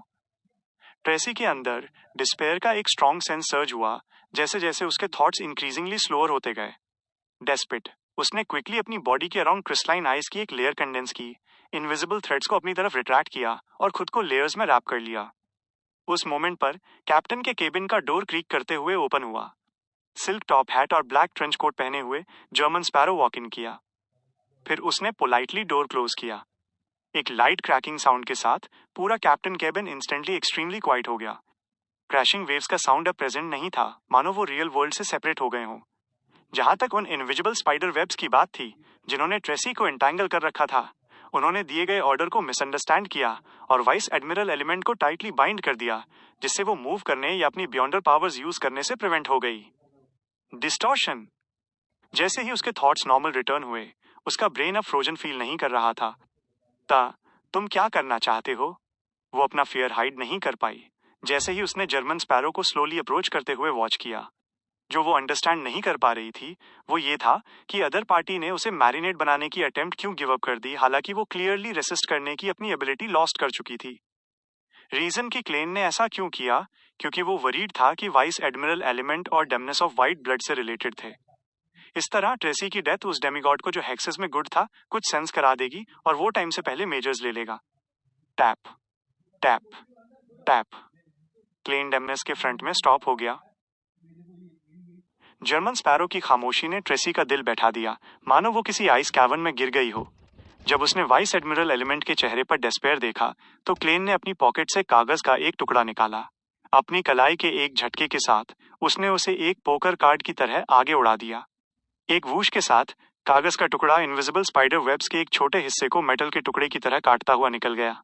इसने ट्रांसलूसेंट आइस क्रिस्टल को चीर दिया और ट्रेसी के बाएं हाथ को काट दिया, जिससे खून के छींटे उड़ गए। कागज की सतह जल्दी ही गहरे लाल रंग में रंग गई और वो ट्रैप डेमनेस के पास से बूमरैंग की तरह वापस क्लेन की हथेली में आ गया। ट्रेसी ने शुरू में सोचा था कि कागज का टुकड़ा उसके गले पर आएगा, लेकिन उसने कभी उम्मीद नहीं की थी कि ये सिर्फ उसके हाथ को टारगेट करेगा। वो एक पल के लिए सन्न रह गई। जब जर्मन स्पैरो ने कागज के टुकड़े को फोल्ड किया और उसे एक लोहे के सिगार केस में रखा, तभी उसे अचानक कुछ एहसास हुआ। उसने पूछा, तुम्हारा असली टारगेट कैटरीना है? क्लेन ने उसे जवाब दिए बिना लोहे के सिगार केस को वापस अपनी पॉकेट में रख लिया। उसने शांति से पूछा, तुम उसकी डिसेंडेंट हो? ये सुनकर ट्रेसी, जो अभी भी आइस क्रिस्टल और स्पाइडर सिल्क में फंसी हुई थी, अचानक धीमे से हंसी। मैं सिर्फ एक डिसेंडेंट नहीं हूं, मैं उसकी बच्ची, चाइल्ड हूं। बच्चा। बेटी। जैसे ही क्लेन ने उसे लापरवाही से न मारने की अपनी सावधानी पर खुशी मनाई, जिससे डेमनेस ऑफ वाइट कैकरीना को कुछ महसूस हो जाता, उसने सबकॉन्शियसली एनालाइज किया कि कैकरीना एलिमेंट मेडन की माँ थी या पिता। अगर कैकरीना भी पहले एक पुरुष था, तो ये पॉसिबल है कि वो ट्रेसी का पिता है, लेकिन दिक्कत यह है कि वो पहले से ही पेल डिजास्टर के दौरान एक सीक्वेंस 4 डेमिगॉड था जो फोर्थ एपोक के अंत में हुआ था, और असैसिन पाथवे के लिए एक आदमी सीक्वेंस 7 विचपर औरत में बदल जाएगा। दूसरे शब्दों में, अगर कैकरीना ट्रेसी का पिता है, तो ट्रेसी को कम से कम 1300 साल का होना चाहिए। हालांकि एक सीक्वेंस 5 बियॉन्डर के लिए इतने लंबे समय तक जीना इम्पॉसिबल है। यहाँ तक कि अधिकांश सीक्वेंस 4 और सीक्वेंस 3 सेंट्स भी ऐसा करने में कैपेबल नहीं है। इसका सिर्फ एक ही जवाब है, और वो ये है कि ट्रेसी को कैकरीना ने जन्म दिया है। साथ ही यह पिछले कुछ दशकों में हुआ है। 1000 साल से अधिक की एडवांस्ड मैटरनल एज। क्लेन ने हल्का सिर हिलाया और बिना किसी एक्सप्रेशन को बदले कंफर्म किया। वह तुम्हारी मॉम है? ट्रेसी का एक्सप्रेशन अचानक अजीब हो गया। नहीं, मेरी मदर।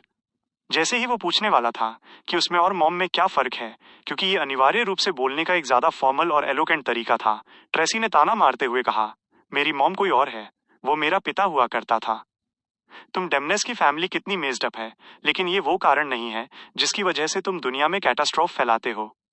क्लेन ने अपने फेशियल मसल्स को कंट्रोल करने के लिए अपनी क्लाउन पावर्स का इस्तेमाल किया और उसका चेहरा भावहीन बना रहा।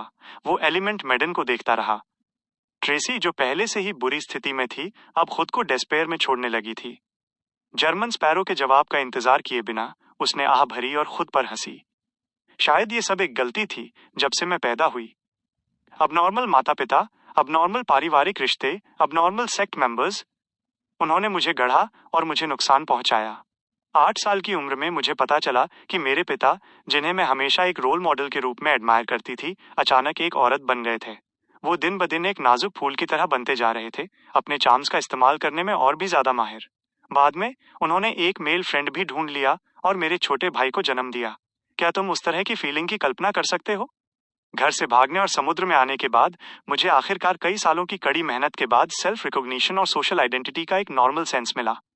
मुझे आखिरकार समझ आ गया कि मैं वास्तव में क्या चाहती थी। फिर एक पोशन की बोतल ने मुझे एक औरत में बदल दिया।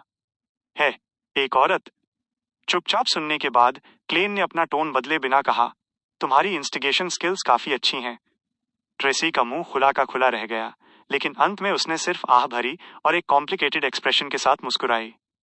मैं मानती हूं कि मैं तुम्हारी सिंपैथी जीतने की कोशिश कर रही थी। हर कोई जीना चाहता है। क्या ये सही नहीं है? हालांकि मैंने झूठ नहीं बोला। वो मेरा लाइफ एक्सपीरियंस था। उसने अपने दर्द और उदासी को बढ़ा चढ़ाकर बताना बंद कर दिया और रुकी। मुझे मारने से पहले मैं आपसे एक सवाल पूछना चाहती हूँ। ये एक ऐसा सवाल है जो आपको मुश्किल में नहीं डालेगा। वो क्या है? क्लेन ने डेमनेस की ओर देखा और पूछा। ट्रेसी ने अंत में पूछने से पहले एक पल के लिए संकोच किया। जिस बार तुम आए थे, क्या तुम पिछली बार मुझे असैसिनेट करने आए थे? क्लेन ने कहने से पहले एक पल के लिए चुप्पी साधी। उसे नहीं पता था कि क्या होगा। ट्रेसी का चेहरा अचानक चमक उठा। सच में? इससे पहले कि जर्मन स्पैरो जवाब दे पाता, उसने एक बेहद कॉम्प्लिकेटेड एक्सप्रेशन रिवील किया। मेरे मरने से पहले क्या मैं आपसे एक और फेवर मांग सकती हूँ? अगर आप उसे फिर से देख सकें तो उसे बताएं कि अतीत में जो हुआ उसके बारे में मैं बहुत गिल्टी महसूस करती हूँ, लेकिन मुझे इसका कोई पछतावा नहीं है। इस बिंदु पर ट्रेसी ने अपना सिर हिलाने की कोशिश की, लेकिन क्रिस्टलाइन आइस और इनविजिबल स्पाइडर वेब्स द्वारा दी गई रुकावट के कारण वो ऐसा करने में फेल रही। वो केवल खुद पर हंस सकी। रहने दो, उसे बताने की कोई जरूरत नहीं है। चलो इसे यहीं छोड़ते हैं। तुम वो कर सकते हो जिसके लिए तुम यहाँ आए थे। इसके साथ ही ट्रेसी ने अपनी आंखें बंद कर लीं। कुछ सेकंड के बाद उसे वो दर्द महसूस नहीं हुआ जिसकी उसे उम्मीद थी। इसके बजाय उसने जर्मन स्पैरो को भारी आवाज में कहते सुना, ये कहो, कोई मुझे डिस्टर्ब न करे। ट्रेसी सरप्राइज थी और उलझन में थी, और ये उसके चेहरे पर दिखाई दिया। हालांकि चूंकि वो पहले से ही मौत का सामना कर रही थी, इतनी छोटी बात पर बहस करना बेकार था। उसने अपना मुंह खोला और कहा, कोई मुझे डिस्टर्ब न करे। जैसे ही उसने ये स्टेटमेंट कहा, वही आवाज ब्लैक डेथ पर गूंजी, जो बहुत ज्यादा एम्पलीफाई हो गई थी। पायरेट्स को इस बारे में कोई डाउट नहीं था। ऐसा लग रहा था मानो वे किसी स्पेसिफिक पैटर्न को फॉलो कर रहे हों। उन्होंने सहज रूप से कैप्टन के केबिन को अवॉइड किया और अपना काम जारी रखा। चूंकि कैप्टन ने उसे डिस्टर्ब न करने के लिए कहा था, तो वे नेचुरली उसे ढूंढने नहीं आएंगे। उसी समय ट्रेसी ने जर्मन स्पैरो को अपनी टॉप हैट उतारते और अपनी छाती से लगाते हुए देखा। उसने उसकी ओर हल्का सा झुककर प्रणाम किया, मानो वो उसे विदाई दे रहा हो। फिर उसे लगा जैसे वो पूरी दुनिया से अलग थलग हो गई है। वहां सन्नाटा था, यहां तक कि वो क्रेजी एडवेंचरर भी चला गया था। उसे डिस्टर्ब न किए जाने का एनवायरनमेंट मिल गया था जैसा वो चाहती थी। लॉयर पाथवे की मैग्नीफाई और डिस्टॉर्शन पावर्स। ट्रेसी के शरीर पर बर्फ की परत पिघलने लगी, लेकिन इनविजिबल स्पाइडर वेब्स ने उसे मजबूती से बांधे रखा, जिससे वो कुछ भी करने से रुक गई। वो अपना सेंटर ऑफ ग्रेविटी भी नहीं बदल सकती थी, इसलिए वो वहां एक आदमकद मोम के पुतले की तरह खड़ी रह गई। उसने मुझे नहीं मारा। ट्रेसी ने खाली नजरों से आगे देखा। एक पल के लिए उसे यकीन नहीं हुआ। उसे विश्वास नहीं था कि जर्मन स्पैरो ने इसलिए एक्शन नहीं लिया क्योंकि उसे उस पर दया आ गई थी। इस क्रेजी एडवेंचरर ने कई पायरेट्स को मारा था और कभी ऐसी सिचुएशन नहीं आई थी जहां उसने दया दिखाई हो। जहां तक ट्रेसी की बात है, हालांकि उसका मानना था कि वो टिपिकल डेमनेस नहीं थी और डेमनेस के स्टेटस के हिसाब से नहीं जीती थी, लेकिन एक पायरेट के रूप में उसने कुछ बुरा कैसे नहीं किया होगा। वो स्लेव ट्रेड और जहाजों को लूटने दोनों में अनुभवी थी। उसी तरह ट्रेसी को विश्वास नहीं था कि जर्मन स्पैरो उसकी खूबसूरती और उसके एक्सपीरियंस से प्रभावित था और उसे पाने की इच्छा रखने लगा था, क्योंकि उसकी ठंडी निगाहें ऐसी थीं जैसे वो किसी मुर्दे को देख रहा हो। जरूर कोई और फैक्टर्स होंगे। उसके दिमाग में एक विचार आया जब उसने उन मामलों के साथ कनेक्शन बनाए जिनमें वो शामिल हो सकती थी। वो जल्दी ही एक नतीजे पर पहुंची। ये संभवतः मदर के साथ मेरे ब्लड रिलेशनशिप के कारण है। जहां तक डेमनेस की बात है, वे सभी हेक्सेस में अच्छी हैं। एक बार जब मैं मर जाऊंगी तो मदर को तुरंत इसका पता चल जाएगा। जब उसे पता चलेगा कि यहाँ कोई समस्या है, तो वो समय से पहले तैयारी कर लेगी, जिससे जर्मन स्पैरो को अपने बाद के एक्शंस के दौरान अपना टारगेट खोजने से रोका जा सके। इसीलिए उसने मुझे जीने दिया, लेकिन मेरे लिए किसी और से संपर्क करना इम्पॉसिबल बना दिया। इसे देखकर लगता है मदर को टारगेट किए गए उसके ऑपरेशन का नतीजा चाहे जो भी हो, वो मुझे मारने के लिए वापस आएगा। और अगर मैं जीवित रहना चाहती हूँ, तो मुझे ऐसा होने से पहले खुद को बचाने में सफल होना होगा। ट्रेसी के दिल में उसका अपनी माँ कैकरीना के साथ बहुत ज्यादा रिश्ता नहीं था। ये डेमनेस ऑफ अनेजिंग लंबे समय से जीवित थी और ज्यादातर समय वो यंग आदमियों को डेट करके अपने दिमाग की युवा अवस्था बनाए रखती थी। वो उन कभी कभार होने वाले बच्चों के बारे में पैशनेट होती थी, जो उसके पास तब होते थे जब उसे लगता था कि एक बच्चा होना नयापन है। बाकी समय वो ज्यादातर उदासीन रहती थी। हालांकि जैसे जैसे वो बड़ी होती गई, ट्रेसी के बारे में कैटरीना का इवैल्यूएशन ये था कि वह उसके पिछले स्वयं पास्ट सेल्फ से और अधिक मिलती जुलती थी। इसलिए वो उसे बहुत प्यार करती थी और ज्यादा मदद देती थी। हालांकि ट्रेसी को ऐसा अटेंशन नहीं चाहिए था। इसने केवल उसे अपना ओरिजिनल जेंडर खोने में मदद की, उसे एक दर्दनाक स्थिति में डाल दिया जिससे वो छुटकारा नहीं पा सकी। फ्यू। हालांकि मैं उससे नफरत करती हूँ और उसे ब्लेम करती हूँ, फिर भी मैं अनजाने में उस पर भरोसा करती हूँ, इस उम्मीद में कि वह मेरी राय का अधिक सम्मान कर सकती है। मुझे उम्मीद है कि वो जर्मन स्पैरो के पीछा करने से बच सकती है। ट्रेसी ने अपनी बंधी हुई स्थिति से बचने की कोशिश में एक बार फिर संघर्ष करना शुरू कर दिया। एक तरफ वो खुद को बचाने की कोशिश कर रही थी, दूसरी तरफ वो अपनी माँ को जल्द से जल्द जर्मन स्पैरो से सावधान रहने के लिए सूचित करना चाहती थी। बेशक ट्रेसी को यह क्वेश्चनेबल लगा कि जर्मन स्पैरो, जो संभवतः हाल ही में सीक्वेंस 4 में एडवांस हुआ था, उसकी मां को नुकसान पहुंचाने में सक्षम होगा। आखिरकार वो कोई ऐसी थी जो फोर्थ एपोक से जीवित थी और अनएजिंग के टाइटल वाली डेमनेस थी। हालांकि उसने इस विश्वास को केवल उम्मीद पर नहीं टिकाया। ऐसा इसलिए था क्योंकि जर्मन स्पैरो के पास हेल्पर्स थे, जैसे कि डेथ कंसल, जिससे उसकी मां भी डरती थी। प्लॉप। ट्रेसी आखिरकार जमीन पर गिर गई और डेस्क की ओर लुढ़कने की कोशिश की, लेकिन चाहे उसने कितनी भी कोशिश की हो, वो अपने शरीर को लुढ़का नहीं पाई। जिस व्यक्ति से वो लड़ रही थी वो कोई और नहीं बल्कि वो खुद थी, वो जिसे डिस्टॉर्ट और मैग्नीफाई किया गया था। ग्रे फॉग के ऊपर क्लेन पहले ही द फूल की हाई बैक चेयर पर अपनी सीट ले चुका था। उसने वाइस एडमिरल एलिमेंट ट्रेसी के खून से सने कागज को लंबी धब्बेदार मेज की सतह पर रखा। उसके बाद उसने एक पेन और कागज को कंज्योर किया और एक डिविनेशन स्टेटमेंट लिखा। वाइस एडमिरल एलिमेंट ट्रेसी की माँ कैटरीना की करंट लोकेशन। पेन नीचे रखकर उसने कागज के 2 टुकड़ों को पकड़ा और अपनी कुर्सी पर पीछे की ओर झुक गया। उसने अपनी आंखें बंद कर लीं और उन शब्दों को दोहराया जो उसने लिखे थे। इसे 7 बार दोहराने के बाद उसने एक सपने में प्रवेश किया। उसने ग्रे दुनिया में एक लंबा और ऊंचा गोथिक बेल टावर दिखाई दिया। बेल टावर के चारों ओर सफेद वस्त्र पहने कैटरीना कुछ घरों की छाया में खड़ी थी। उसने भारी एक्सप्रेशन के साथ आसपास का मुआयना किया, जैसे कि वो कुछ ढूंढ रही हो। जहां तक आसमान में ऊपर लटके क्रिम्सन मून की बात है, इसकी स्थिति ठीक वैसी ही थी जैसी उसने ग्रे फॉग में प्रवेश करने से पहले देखी थी। इसका मतलब था कि डेमनेस ऑफ व्हाइट कैकरीना अभी भी बैकलैंड में थी। वो एक खास टारगेट की तलाश में वेस्ट बरो में थी। Chapter 1109 patience. डिविनेशन खत्म करने और रियल वर्ल्ड में वापस आने के बाद क्लाइन रेंटल फ्लैट के बाहर वाले रूम में गया। वहां उसने नाइट स्काई में क्रिम्सन मून को देखते हुए करीब 1 मिनट तक सोचा। शायद पोशन डाइजेस्ट करने का अभी भी एक और चांस है। उसने चुपचाप बड़बड़ाया और आखिरकार कुछ ढूंढने लगा। उसने 2 मैरिनेट्स लिए और शैडोज में गायब हो गया। बैकलैंड में वो अब फ्लेमिंग जंप यूज करने की हिम्मत नहीं करता था। डर था कि जाराटुल का ध्यान न खिंच जाए। आखिरकार उसके पास हमेशा विल और सेप्टिन के पेपर क्रेन को जलाने का मौका नहीं हो सकता खुद को प्रोटेक्ट करने के लिए। ये स्नेक ऑफ फेट के प्रति डिसरेस्पेक्ट का साइन था, और अगर वो उन्हें विजिट करता रहा तो डॉक्टर आरोन की फैमिली के टारगेट होने का खतरा था। पलक झपकते ही क्लाइन अपने ड्रीम में tall gothic style bell tower के पीछे अपीयर हुआ। वो शैडोज में छुप गया, जो बेल ऑफ ऑर्डर से बनी थी, बैकलैंड का एक सिंबल। उसके तुरंत बाद वो और उसके 2 मैरिनेट्स अलग हो गए। हर कोई अलग अलग हिडन स्पॉट्स पर छुपा हुआ था। ये सब करने के बाद क्लाइन ने जल्दी से एक रैट को मैरिनेट में बदल दिया और उसे अपनी कंट्रोल की रेंज के एज तक भागने दिया। उसने अपना मुंह खोला और सॉफ्टली एक ऑनरिफिक नेम चैंट किया। The great god of war, iron और ब्लड के सिंबल, कैओस और स्ट्राइफ के ruler. Demoness of white Katarina इस एरिया में है। चूंकि Klein red angel evil spirit के साथ अपना एग्रीमेंट पूरा कर रहा था, वो भी होप कर रहा था कि ये हाई लेवल क्रिएचर एक ट्रैप में कदम रखे जो शायद उसके लिए हो। साथ ही उसे सोरन आइनहॉर्न मेडिची के ट्रू इंटेंशंस पर कुछ डाउट था। उसका चर्च ऑफ एवरनाइट या क्वीन मिस्टिक से अर्जेंटली हेल्प लेने का कोई इरादा नहीं था। वो सिचुएशन को कंफर्म करने के लिए साइडलाइन से देखने का प्लान बना रहा था, ताकि वो दूसरों को किसी ट्रैप में न फंसा दे। जैसे ही प्रेयर खत्म हुई, ग्रे रैट अचानक फड़फड़ाया और रबिश बिन के बगल में शांति से गिर गया।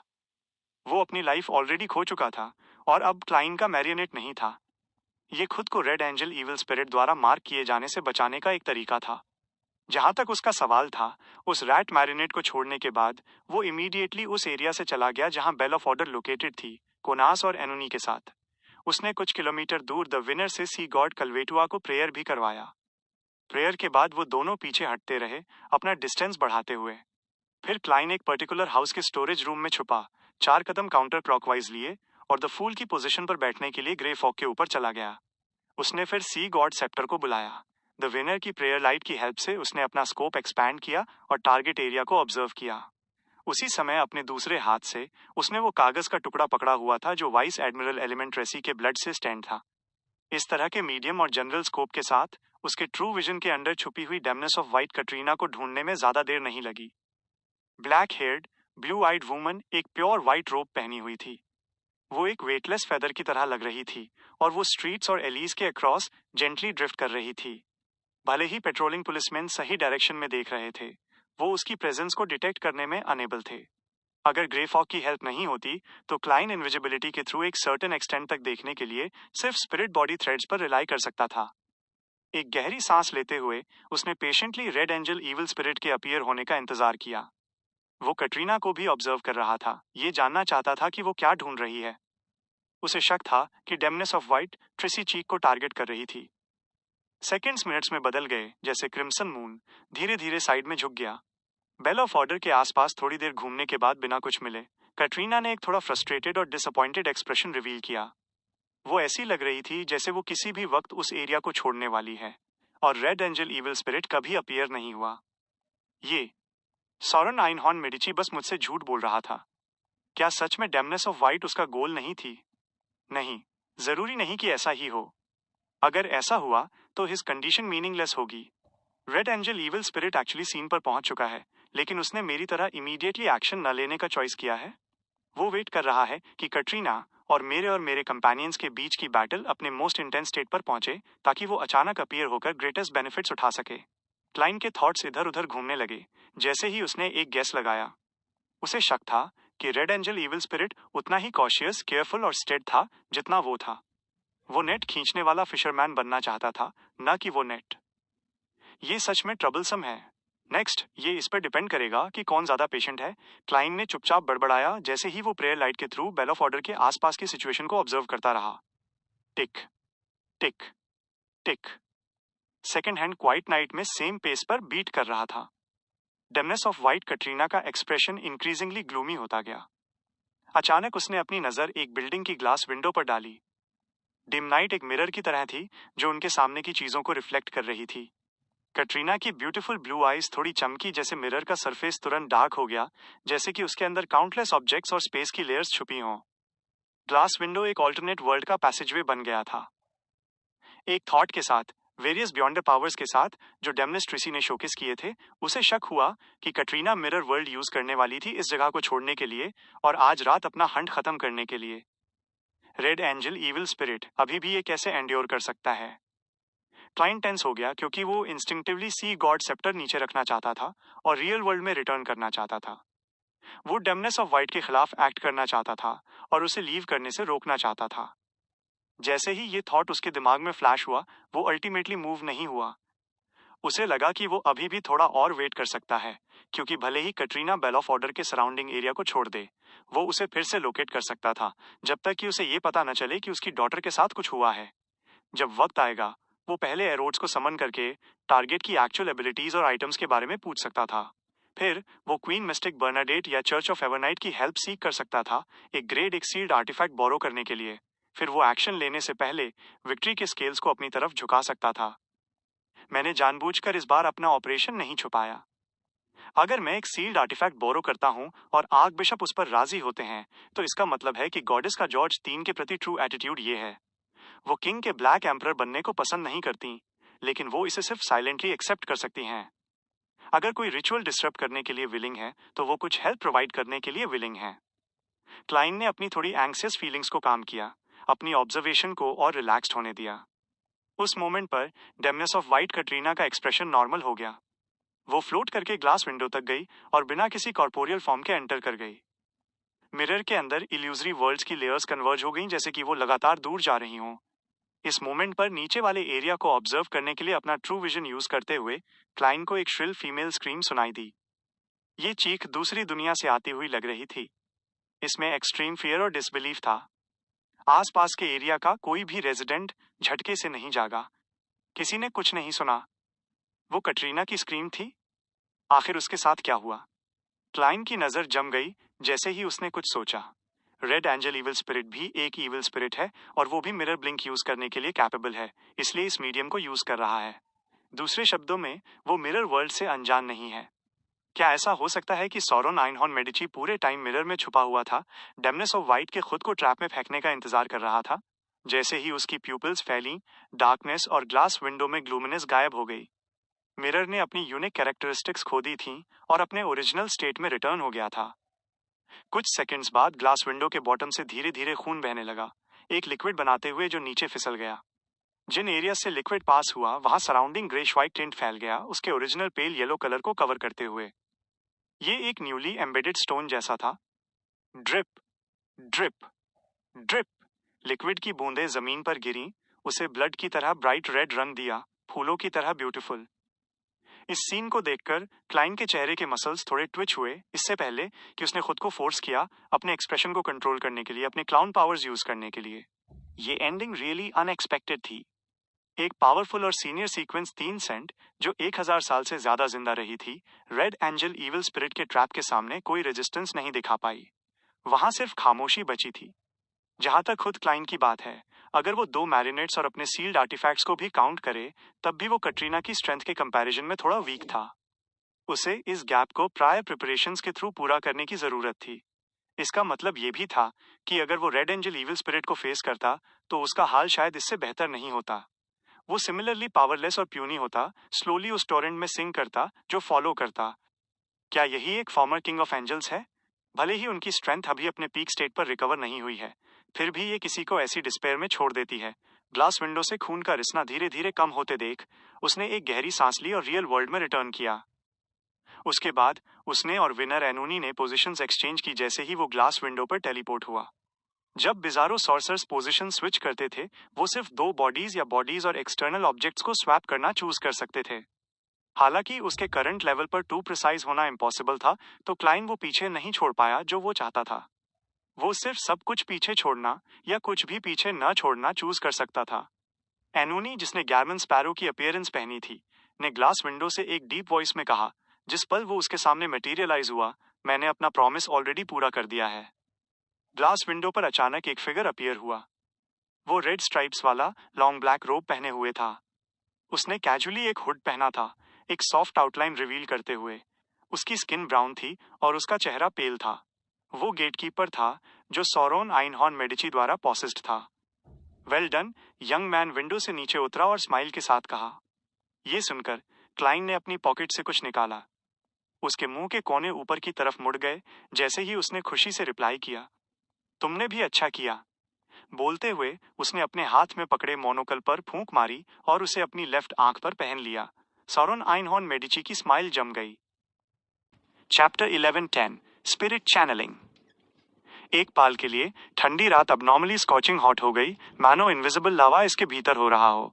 हालांकि सब कुछ जल्दी ही नॉर्मल हो गया। रेड एंजल इविल स्पिरिट ने क्लाइन को साइज अप किया और स्माइल किया जैसे कुछ हुआ ही ना हो। मैं फिर कहूंगा, तुम्हारे अंदर प्रोवोकर बनने का टैलेंट है। जब जर्तुल ने बिजारो सॉसरर पोशन डाइजेस्ट किया था, तब वो भी मेरे सामने आमोन बनने का नाटक करने की हिम्मत नहीं करते दी। उसकी टोन में गुस्से का कोई हिंट नहीं था।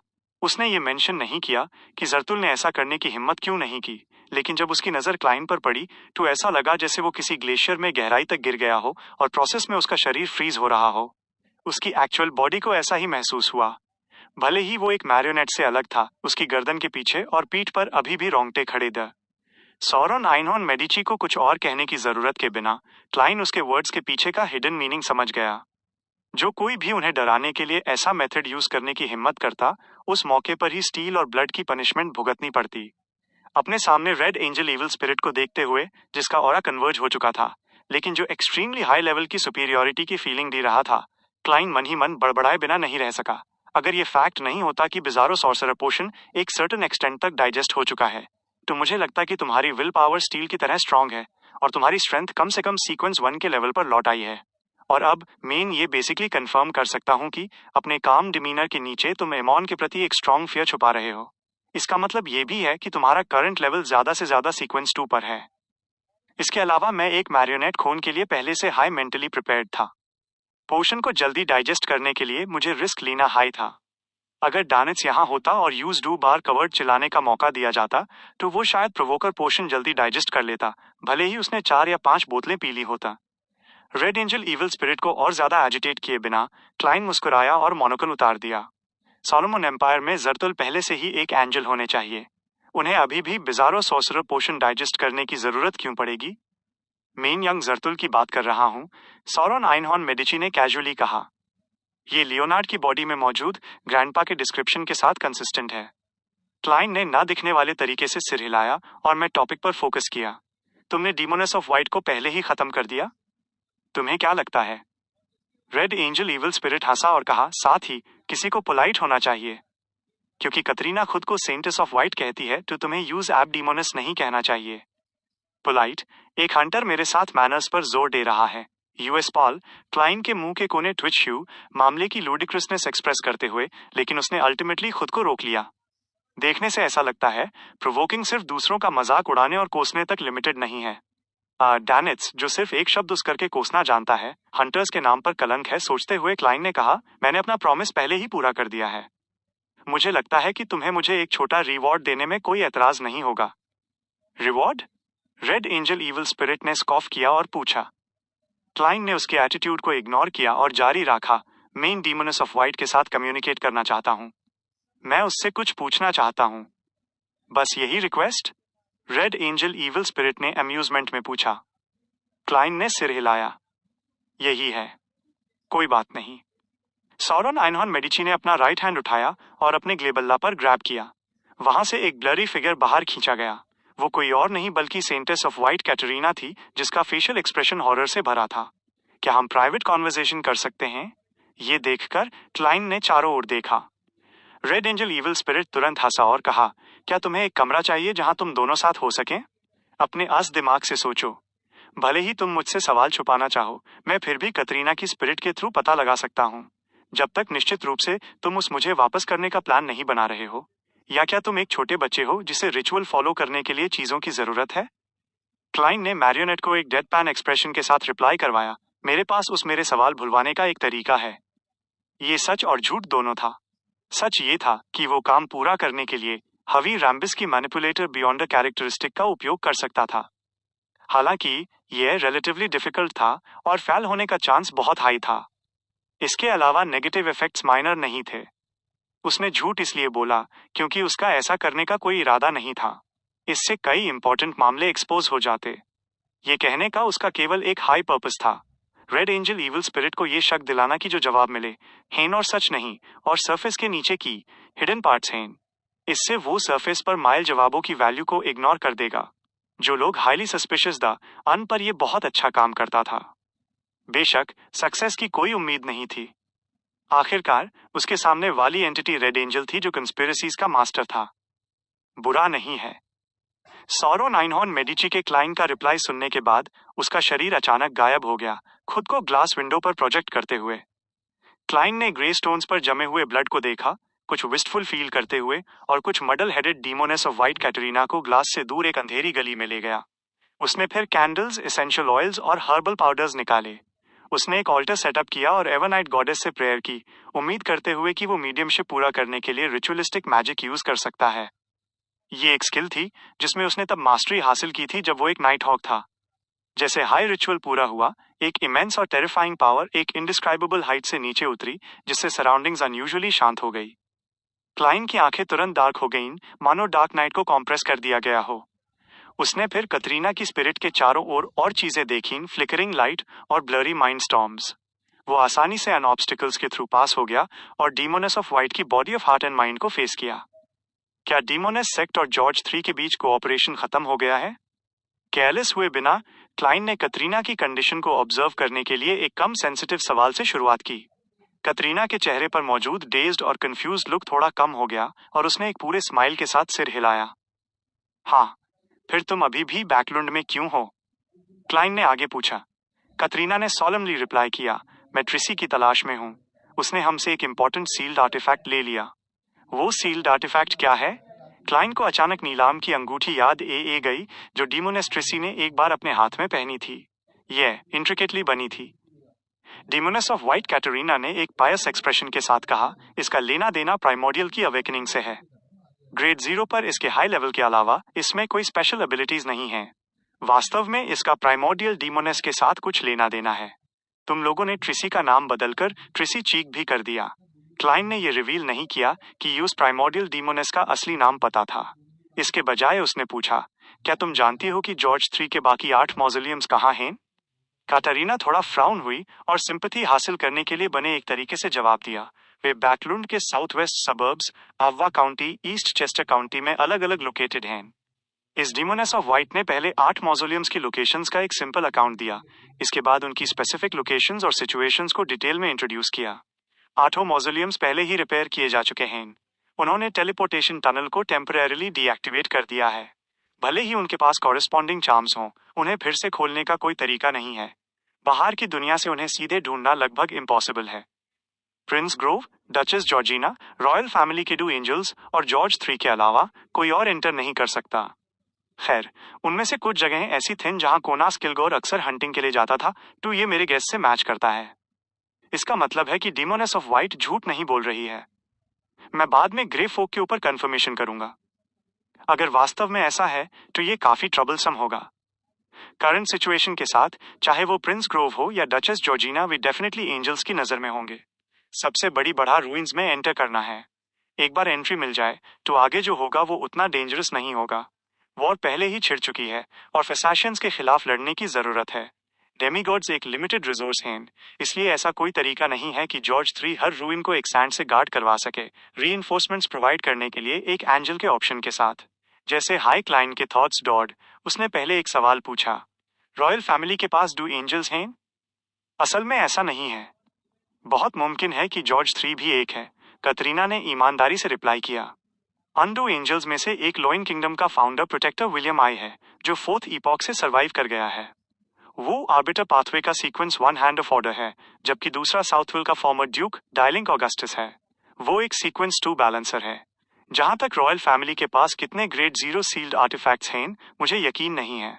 £10 के नोट पर मौजूद फाउंडर अभी भी जिंदा है? मुझे फीलिंग ये रही है कि हिस्ट्री फिर से रियलिटी में रिस गई है। कुछ सोचने के बाद उसने सिर हिलाया और पूछा, तुम जॉर्ज 3 के साथ काम क्यों कर रही हो? एक कॉन्करर बियॉन्ड कैरेक्टरिस्टिक के लिए। ये पहले से ही हमारे हाथों में है। कतरीना का एक्सप्रेशन थोड़ा एक्साइटेड हो गया। कॉन्करर रेड प्रीस्ट पाथवे के सीक्वेंस 1 पोर्शन का नाम था। 2, क्या ये प्राइमोर्डियल डीमोनेस का होगा या तुम्हारे सेक्ट के अपर एशलॉन्स का? क्लाइन ने थॉटफुली पूछा। तुम्हारे सेक्ट के हायर अप्स कौन हैं? ये प्राइमोर्डियल को सैक्रिफाइस किया जाएगा। हालांकि हमें पहले वो सील्ड आर्टिफैक्ट ढूंढना होगा जो ट्रेसी ले गई थी। अभी इसे सेंटेस ऑफ ब्लैक द्वारा रखा गया है। हमारे सेक्ट के सभी हायर अप्स के पास कोड नेम्स के रूप में कलर्स हैं। कतरीना ने सच सच जवाब दिया और डिटेल समझने के बाद क्लाइन ने स्पिरिट चैनलिंग टर्मिनेट कर दी, ऑल्टर को साफ किया और डीमोनेस ऑफ वाइट की स्पिरिट को पहले वाली ग्लास विंडो में लौटने दिया। जहां तक उसका खुद का सवाल था, उसका शरीर अचानक ट्रांसपेरेंट हो गया। टेलीपोर्टेशन की हेल्प से वो इस रीजन से गायब हो गया, अपनी एक्चुअल बॉडी और दूसरे मैरियोनेट के साथ रॉन्डेवू करते हुए। गैमन स्पैरो को जाते हुए देखने के बाद कतरीना के चेहरे पर मौजूद ग्लूमीनेस और कंफ्यूजन अचानक गायब हो गया और उसका एक्सप्रेशन एक्सट्रीमली एस्ट्यूट हो गया। उसने फिर ग्लास विंडो में एंटर किया जो दोबारा डार्क हो गई थी। कुछ सेकंड्स बाद सौरन आइनॉन मेडिची और डीमोनेस ऑफ वाइट कैटरीना मिरर से एक साथ बाहर निकले। बाद वाले का फिगर क्लियर था और फ्लैश से भरा था। उसमें डेथ के कोई साइन नहीं थे। क्या तुम कह रही हो कि वो जॉर्ज 3 के बाकी 8 सीक्रेट मॉज़ोलियम्स के बारे में पूछ रहा था? स्पिरिट चैनलिंग की पावर एवनाइट से आई थी? रेड एंजल ईविल स्पिरिट ने अपनी चीन स्ट्रोक की और कतरीना से पूछने के लिए मुड़ा। डीमोनेस ऑफ वाइट ने हल्का सा सिर हिलाया और कहा, यह सही है। रेड एंजल ईविल स्पिरिट तुरंत हंसा। तो वो नहीं चाहता कि George 3 black emperor Ben. Katrina की आंखें इधर उधर घूमीं जैसे उसने एक स्माइल रिवील की। लेकिन सफल होना इम्पॉसिबल है। चाहे वो कितनी भी तेजी से एडवांस करे या उस कितनी भी हेल्प माइल, ऐसा कोई तरीका नहीं है जिससे वो रॉयल फैमिली, मिलिट्री और यूएस ऑर्गेनाइजेशन की कंबाइंड फोर्सेस को रेजिस्ट कर सके। नहीं, अगर ये सिर्फ ऑगस्टस फैमिली है तो उसके लेवल और स्ट्रेंथ के साथ वो कुछ नहीं कर पाएगा जब तक एवनाइट पर्सनली नीचे ना आए। ये कहने के बाद इस डीमोनेस ऑफ वाइट ने एक सीमिंगली कैजुअल तरीके से पूछा, मैं बहुत पजल्ड हूं। मेरे ऊपर एब्सोल्यूट एडवांटेज हासिल करने के बाद तुमने मुझे सीधे मार क्यों नहीं दिया? रेड एंजल ईविल स्पिरिट ने उसकी तरफ देखा और उसके मुंह के कोने धीरे धीरे ऊपर मुड़ गए।